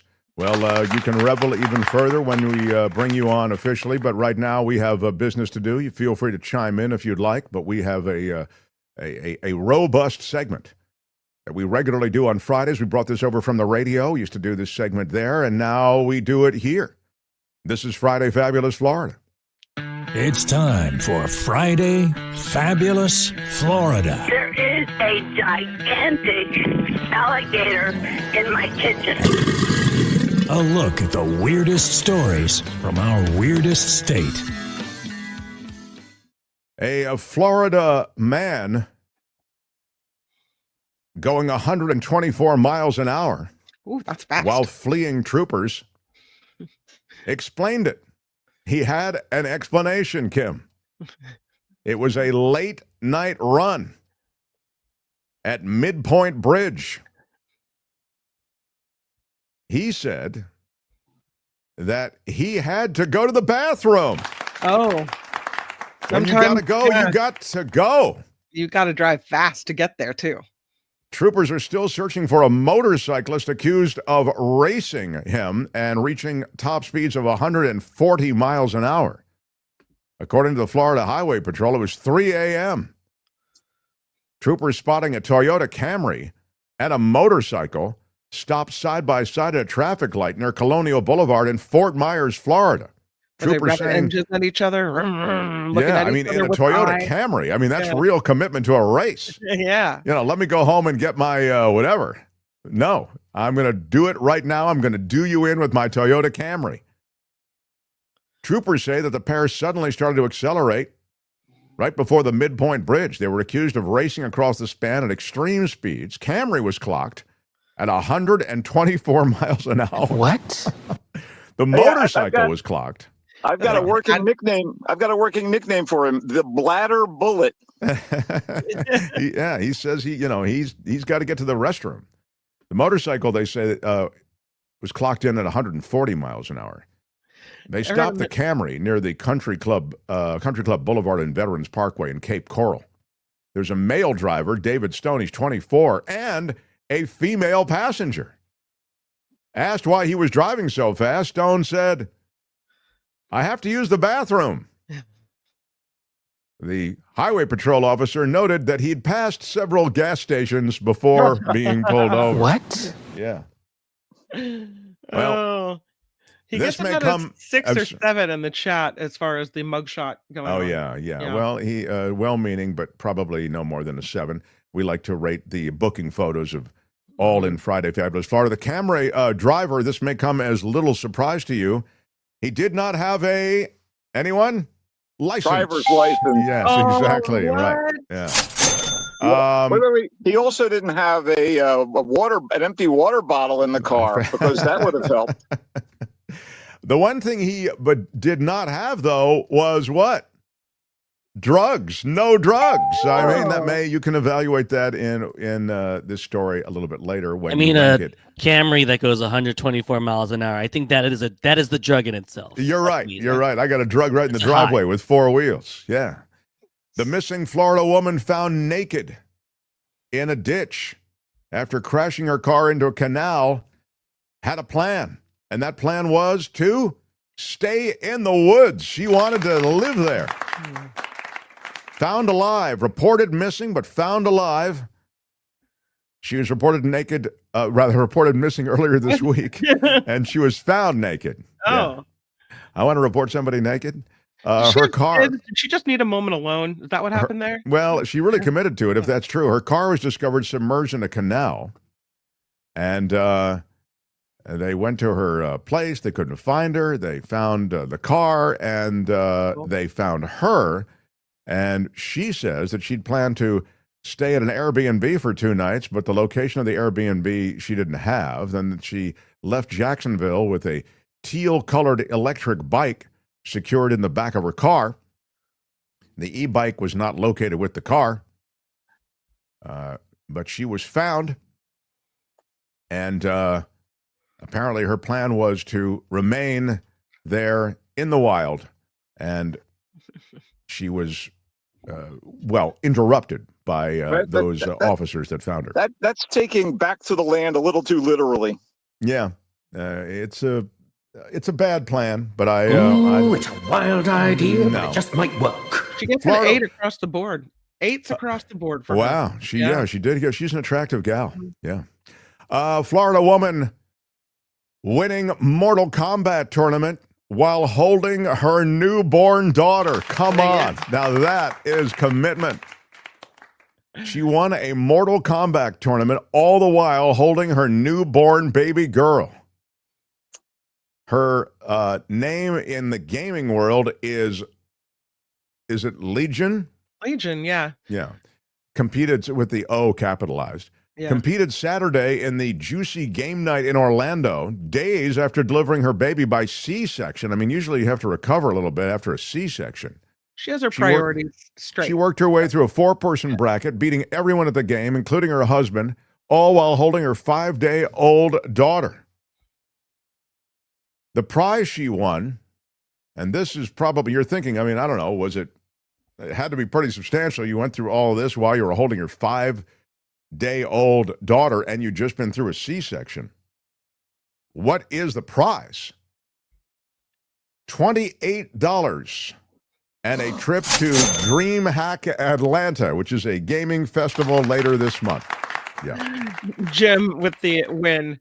Girl, baby girl, don't even play. Yeah. Girl, you just woo. I don't know. Girl, baby girl, don't even play. Look, don't spend that $28 all in one place. I'll remind you, you have to pick a favorite. It's part of the rules of the game. The Florida man accused of going 124 miles an hour tells troopers, I had to use the bathroom. He had passed a few gas stations along the way. Missing Florida woman found naked in a ditch after crashing her car into the canal says she planned to stay in the woods. And the Florida woman winning Mortal Kombat while holding her newborn daughter. When she won the tournament, they presided over the check ceremony. It was $28 and admission into an Atlanta gaming tournament as well. Penny says, I like lady holding the baby as my favorite. Combat baby says gone fishing. Yeah, the chat is about the gamer mom, says MoFlo. What is your favorite? I ask you, Kim. I have to say Naked and Afraid in the Woods. Yeah, Naked and Afraid in the Woods. Yeah. Wow. Mortal Mom. P-Break guy says a zero sum. Gaming Mom says Chico Shar. Mike and Willow Glen, a mild week in Florida. It's all a blur of Florida, says True Tech. What's your favorite, Michael Snyder, Culture Blaster? Well, I'm not terribly impressed with the keyboard warrior mom. She had a baby on her lap and she's playing a video game. Yeehaw. Well, have you ever had a baby and 5 days prior had a C-section where they yank the baby out of you? You're all stitched up. How dare you? Anyway, what do you like?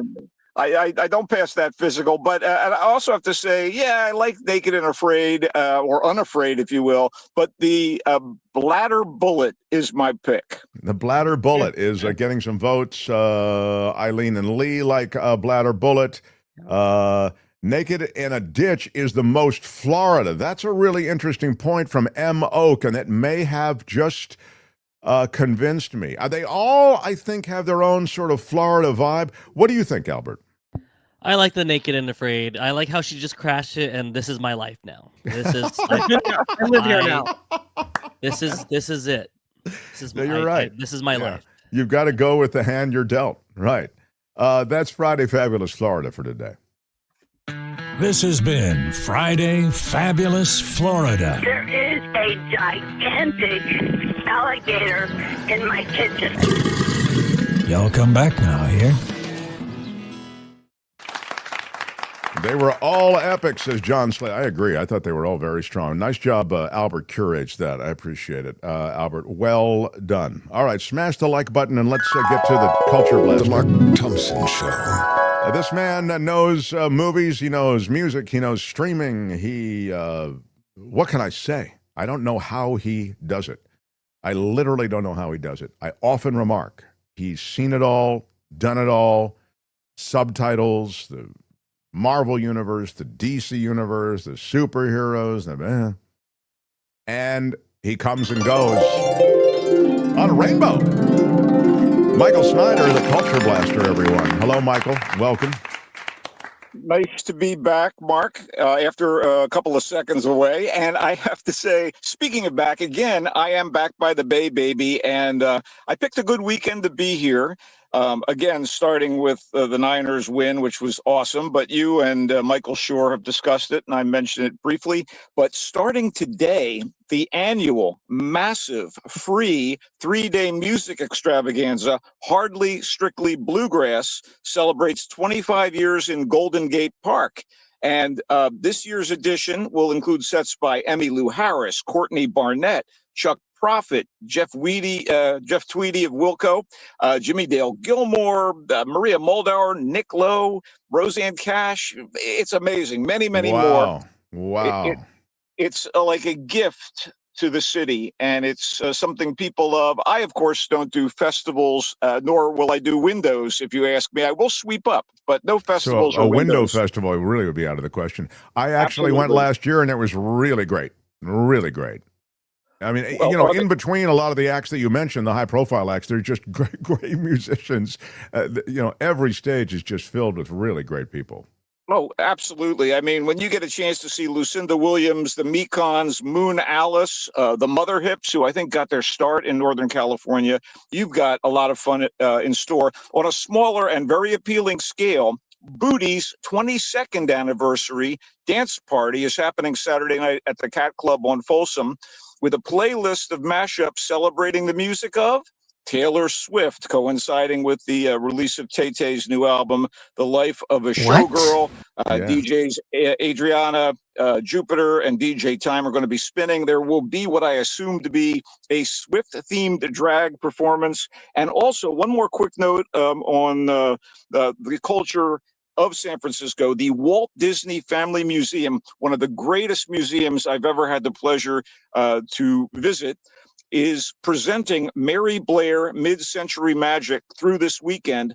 And it's an exhibition dedicated to Mary Blair and her highly influential work for Disney Studios. As a woman, she was a rarity in the boys' club that existed in the early days of the animation industry, but her unmistakable designs were pivotal to the look of It's a Small World, the beloved Disney theme park attraction, and to movie classics like The Three Caballeros, Cinderella, and Peter Pan. The Walt Disney Family Museum is in the Presidio. It's a great afternoon or morning, or afternoon and morning out. Yeah, it takes a long time. I'd go for morning and afternoon, exactly. Lovely stuff. You want to get to movies, my brother? Yeah, please do. So Dwayne Johnson, a.k.a. The Rock, a pro wrestling star before he graduated to movie stardom in a series of highly successful blockbuster thrillers and comedies, gives the richest performance of his career to date in The Smashing Machine.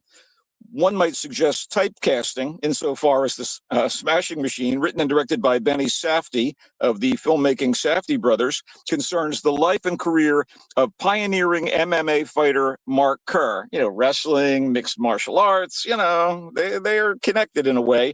But Johnson almost disappears into the role of Mark Kerr, despite the familiar muscles and the bulk. I mean, I just wish it wasn't such a scattered depiction of Kerr's trials and tribulations, hopping through matches and personal trauma, including an addiction to painkillers, with too little context for my taste. You jump into Kerr's life as it played out between 1997 and 2000, watching him win early matches, meeting a couple people in his life, trainers, colleagues, and his girlfriend, Dawn.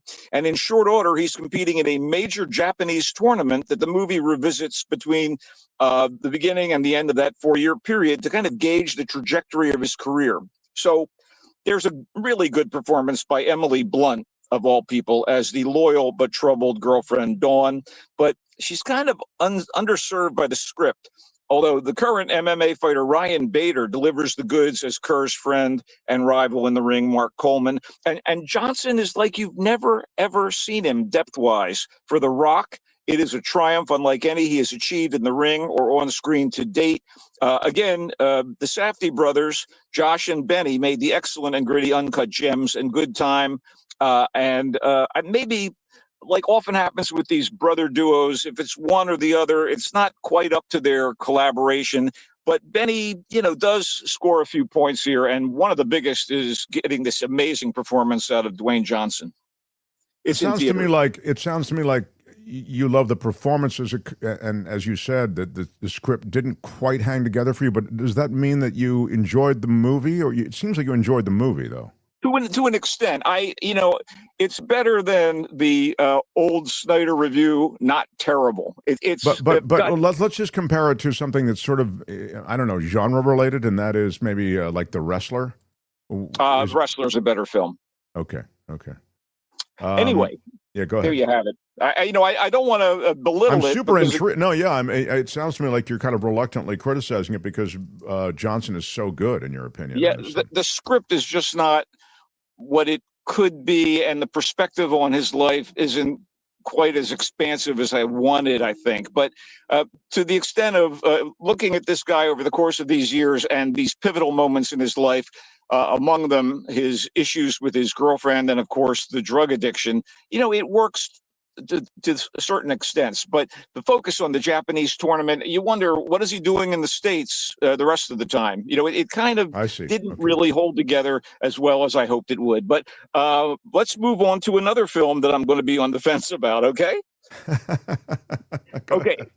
anytime that high caliber actors such as Daniel Day-Lewis, Lewis and Sean Bean, by the way, Sean Bean, Seanbean, shouldn't he be Sean Bean or Sean Baughan or something? Anyway, Sean Bean, they're slated to share a screen. And anytime that happens, you want to pay attention, especially since Day-Lewis has purportedly come out of retirement to be a part of the project. And thus we have the familial drama Anemone, directed by Ronan Day-Lewis, who co-wrote the script with his father, the aforementioned Daniel Day-Lewis, which may explain why Daniel Day-Lewis unretired. You know, he wanted to support his son. Yeah, I'm guessing it had something to do with it. He co-wrote the script.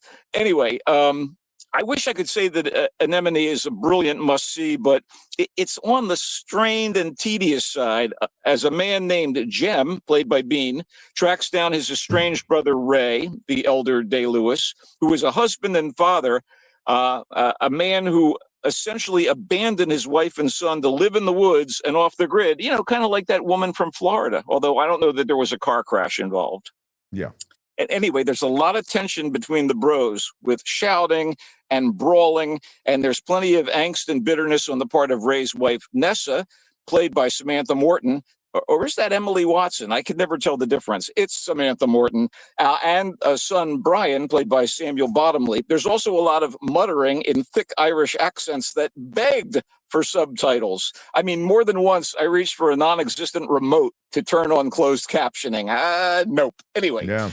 It's Daniel Day-Lewis's first film role since 2017's Phantom Thread, and it's a murky disappointment in his attempt to say something profound about male behavior and father-son relations, despite the acting firepower. You know, it's always wonderful to see actors of this caliber working out. And so for that alone, Anemone was interesting to me, but I just didn't think it worked. It's in theaters this weekend. Yeah. Well, it sounds like you're right. With that kind of pedigree associated with it, you expect something more. What else you got? Bone Lake. This is the beginning of a section of the reviews, 3 horror movies, all of which were incredibly enjoyable. I'm so sorry to have to tell you that I enjoyed these 3 movies better than this kind of more high-flown stuff. But anyway, Bone Lake is a thoroughly enjoyable hybrid of psychological horror and slasher movie from director Mercedes Bryce Morgan and screenwriter Joshua Friedlander, wherein 2 young couples who had never met beforehand find themselves sharing a secluded mansion for a weekend getaway. So it seems as if the booking agent screwed up. And though everybody is relatively cordial at first, things start to get a little hinky with manipulation, misdirection, and eventually an everyone for themselves atmosphere. The 2 couples are, of course, attractive people, with would-be writer Diego, born in Mexico and obviously relocated to the States, and his beloved journalist Sage taking on the more heroic roles than the smirky Will and Sin. Yeah, it's CIN, but those names should tip you off about their intentions. Wow. I enjoyed this immensely, like I said, and I have to point out Maddie Hassan, who plays Sage, almost looks like she could be Florence Pugh's sister. I did a double take at first, but she and Marco Pigossi as Diego are wonderful, and incredibly smarmy performance by Alex Rowe as Will, and kind of creepy, seductive performance by Andra Nachita as Sin. I got a kick out of this. Bone Lake, and again, you're not a horror guy, but there isn't a whole lot of gore, and there's a lot of psychological tension going on. I don't mind. The gore doesn't bother me as much as the psychological tension does. I mean, I live in a world of psychological tension already. Well, as an animal activist, you're going to pay very close attention to this next review. I can feel it. All right. Good Boy is a surprisingly subtle but effective horror movie about terminal illness, paranormal activity, and how the occasionally odd canine behavior, like barking at shadows, whining for no apparent reason, may very well be indicative of extrasensory behavior that's specific to dogs. Here's the story. Todd is our hero. he's sick and he's trying to cope with it. So he relocates from the city to a ramshackle family home in the boons, bringing his trusty doggie, Indy, along for companionship. But as soon as they get there, Indy starts to see and interact with something otherworldly that appears to be targeting Todd, and also kind of twisting things up for this good, loyal dog. This was just very original and very beautifully shot, in large part from the point of view of Indy the dog. And the doggy actor who plays Indy deserves, I don't know, a Rover Award. Is there an Oscar for animals? I don't know. Does PETA have something like that? Yeah, the Milk Bone Award. Sure, I don't know. I'll look into it. Anyway, director Ben Leonberg, who co-wrote this with Alex Cannon, does some really unique and engaging things with the camera. The dog is great. It's very moody. There's not a lot of gore.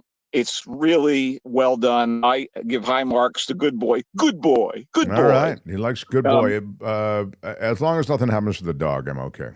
Well, I can't tell you that without ruining the movie. Oh, my God, Michael. Don't bring on anything that bad things happen to the animals. Go ahead. What else you have? Anyway, it's in theaters across the great nation. Okay, here's a lot of fun. I think it's going to play well at home. Bring your companion animal to the theater. Go ahead. Yes. Well, speaking of animals, this is in select theaters, and I think it's going to be great on video. Coyotes is a kind of a mix of horror, comedy, and thriller about basically coyotes in the Hollywood Hills getting completely ravenous, feral, bloodthirsty, and terrorizing a family and that family's neighbors in their secluded home up there in the hills. This is freaky and funny and timely. The madness starts as winds are whipping up. It's the Santa Anas. There is fire warnings up. And of course, in the aftermath of the recent LA fires, it may be a little too close to home for some, but I was totally caught up in this, and I was amused and entertained. It stars Justin Long and Kate Bosworth as a husband and wife. He is a successful comic book artist, and they have a kind of a very snarky young teenage girl who she has issues with dad because he's not around as much and he's been neglecting the family. And meanwhile, the playa next door has an escort show up for an evening of fun, and all things go to hell as the coyotes go bonkers and start hunting humans. And man, I just found it just a blast. I totally enjoyed the hell out of it. It'll be fun to watch. And again, like in the aftermath of the LA fires, maybe a little too close to home in some parts, but I still thought, yeah, man, this really worked for me. It's directed by a gentleman by the name of Colin Minahan, and it was fun. It's not a great movie. It's not going to stand the test of time, etc. But in terms of sheer entertainment, I was entertained indeed. Michael liked it. Wow. All right. Well, now, you go ahead. What else do you have? I have a very important film I want to talk about before we. This is a film that I made a glancing reference to the other day. Go ahead. It's called Orwell, 2 + 2 = 5. And it is an impressive and creatively executed and important movie, kind of a documentary biography about the visionary author George Orwell, the man who wrote 1984 and Animal Farm. They're his best known novels, and they, of course, have a socio-political perspective that has resonated over the years and is even more important now, particularly in the current situation where an autocrat is in charge of the United States, and the constant blast of what Orwell calls newspeak is coming at us right and left. And this thing apparently was made with the cooperation of the Orwell estate. It has archival footage. It has recitations from Orwell's books, and it's completely must viewing for anybody who wants to deal with and understand what we're currently facing in the United States and worldwide, thanks to new media and the rise of disinformation and misinformation. Raoul Peck was the director here, and the movie is actually narrated by an actor you're probably familiar with, Damian Lewis, and I think it is a must-see for anybody. It's in limited theaters, but I hope it has a big life on video. And honestly, it talks about everything from the rise of AI and ChatGPT, Russian propaganda, the book banning that's going on here in the States. It is a must-see, Mark. I'm seeing that you can stream it. Is that right? Apple TV Plus, Netflix, and Prime Video, or is that just sometimes that stuff's wrong, when AI tells you? I think that's coming up. I think it has a theatrical release again in select theaters this weekend. And then afterwards, I hope you will be able to see it. That'd be great. I'm really anxious to see it. We have a T-shirt. I'm wearing this T-shirt that says "Peacefully Resist," but we also have T-shirts that are, differently themed, and one of them says 1984.5. Which is a reference, of course, to Orwell. Yeah, Albert's got the T-shirt up there. You can order it at getmarkmerch.com.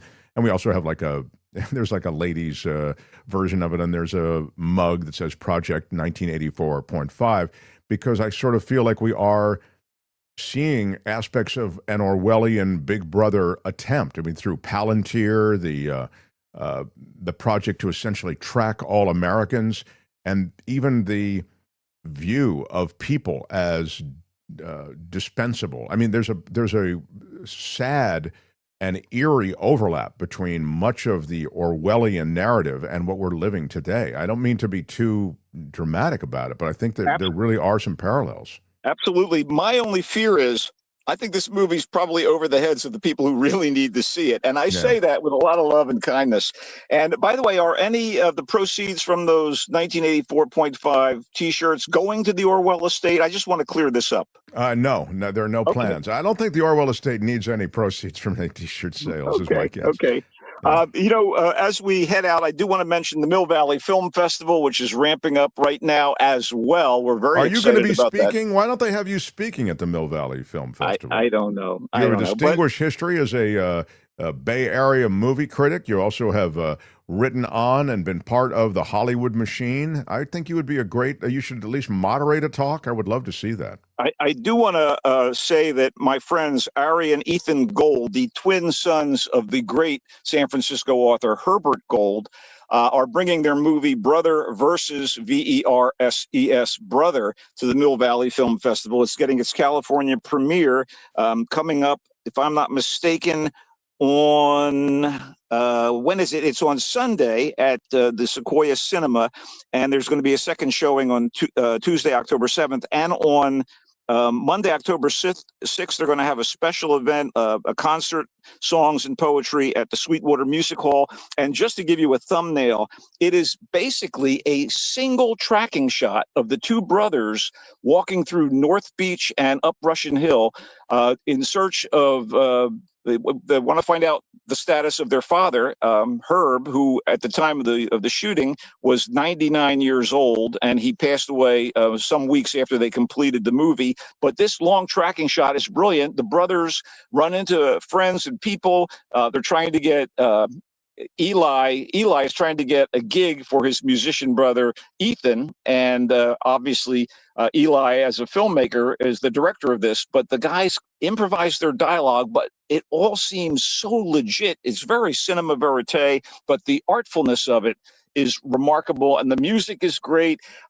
Ethan sings just an absolutely wonderful song called Brothers Keep Going Anyway. They do manage to find Herb, and he makes an appearance in the film. It is absolutely a delight and something. But it's only available for viewing at the film festival, or it's out there? What are you saying? Right now, it's only available. It's getting its debut in California there, but I'm hoping it's going to get distribution. It is. Okay, you really love it. Brother versus brother. Yeah. I wrote about it in depth on the voicesf.org site, so you can. That's great. Well, it's great to read about something that you can't see. All right. You can if you're in Mill Valley this weekend. Yeah, if you're in the Come Bay on. Area. So he's done a lot of Bay Area stuff here today. All right. If you're in the Bay Area, you got a lot of stuff you can do. And we love our Michael Snyder. I'll just quickly review what he's telling you. These are all things that everybody can see wherever you are. Orwell, 2 + 2 = 5. Impressive, important. It's a documentary biography. Raoul Peck. It's narrated by Damian Lewis. Michael says, see it. You'll be glad you did. It's a winner. Coyotes, a mix of horror, comedy, and also thrills. It is a thriller. Bloodthirsty coyotes. They've taken over the Hollywood Hills. In those hills, Justin Long and Kate Bosworth and a snarky teen who's got issues with her dad. And it all plays out against the backdrop, the unforgiving backdrop of those bloodthirsty coyotes. Why are you yelling? Good Boy is, and Michael liked it. He said it's a winner, and you can see it in theaters. Good Boy is the also dog-centric, animal-centric film. It deals with terminal illness and paranormal activity, extrasensory behavior that might be picked up on by dogs. The lead dog named Indy is there. It's an original, beautiful film. Michael liked it. Go see it. Why are you yelling? It's in theaters. Bone Lake is the psychological horror slasher movie.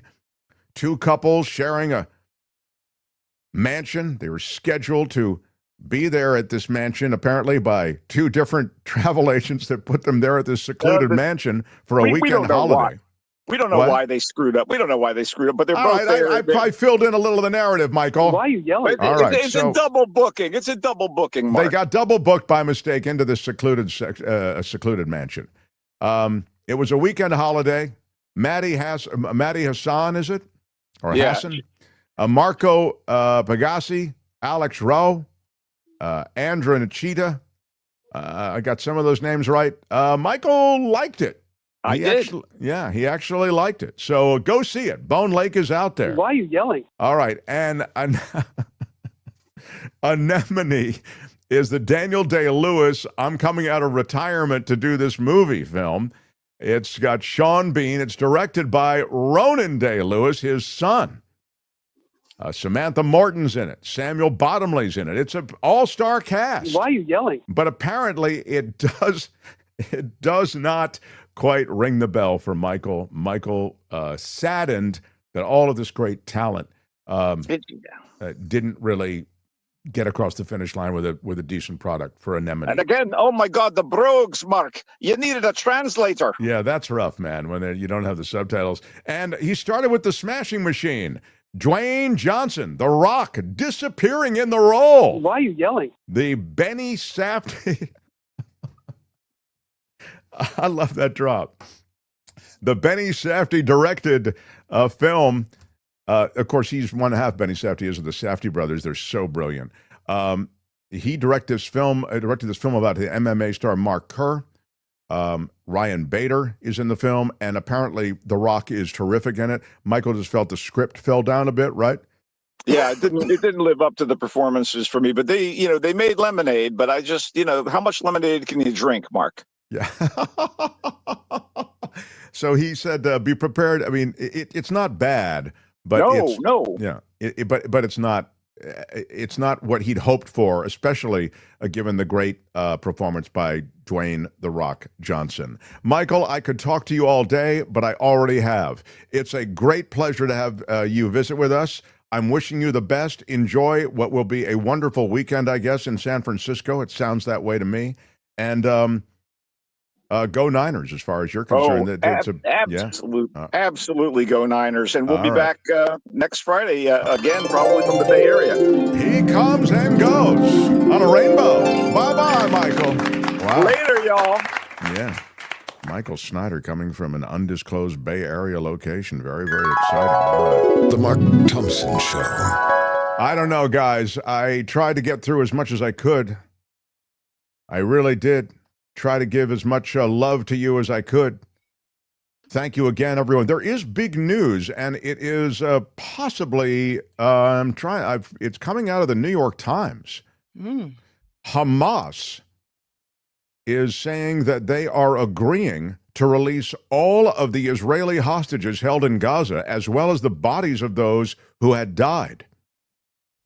This is perhaps in response to a deadline. You may be aware of this, that the administration had issued, the American administration had issued for Saturday. They said, basically, release those hostages in Gaza and the bodies of those who died by Saturday, or good luck. We're basically greenlighting anything that gets done in Gaza to go get them. Well, the New York Times is scooping it because CNN is still saying Hamas is agreeing to immediately negotiate. So in a statement posted online on Friday night, Hamas saying it would release the hostages, quote, according to the exchange formula contained in President Trump's proposal and as the field conditions for the exchange are met.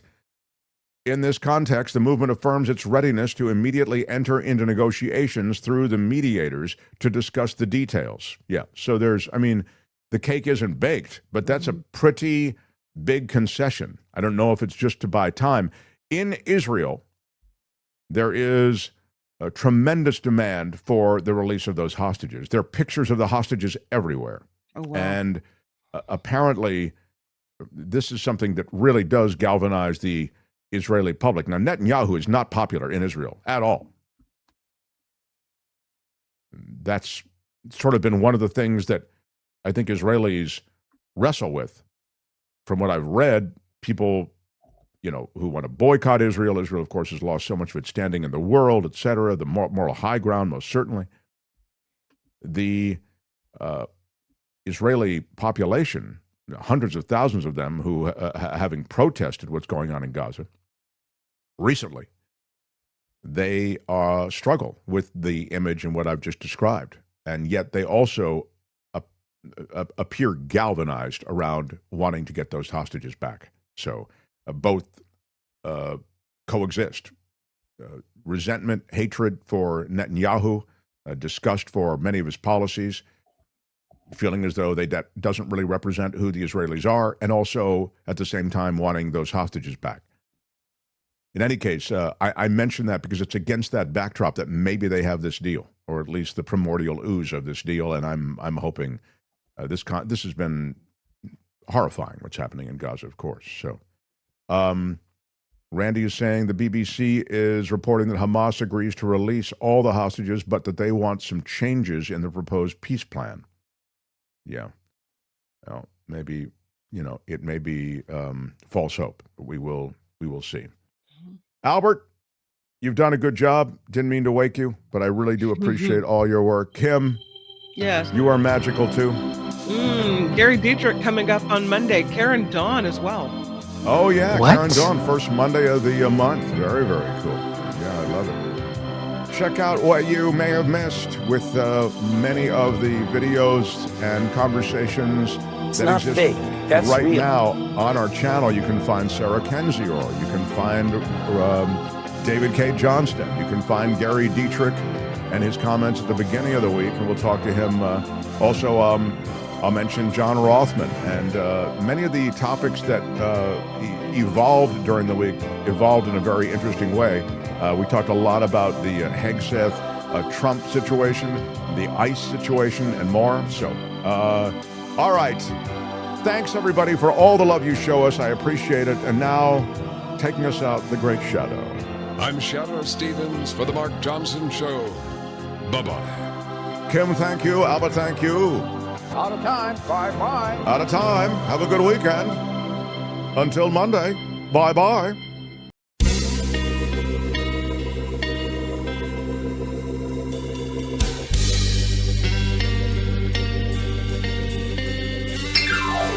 Thank you.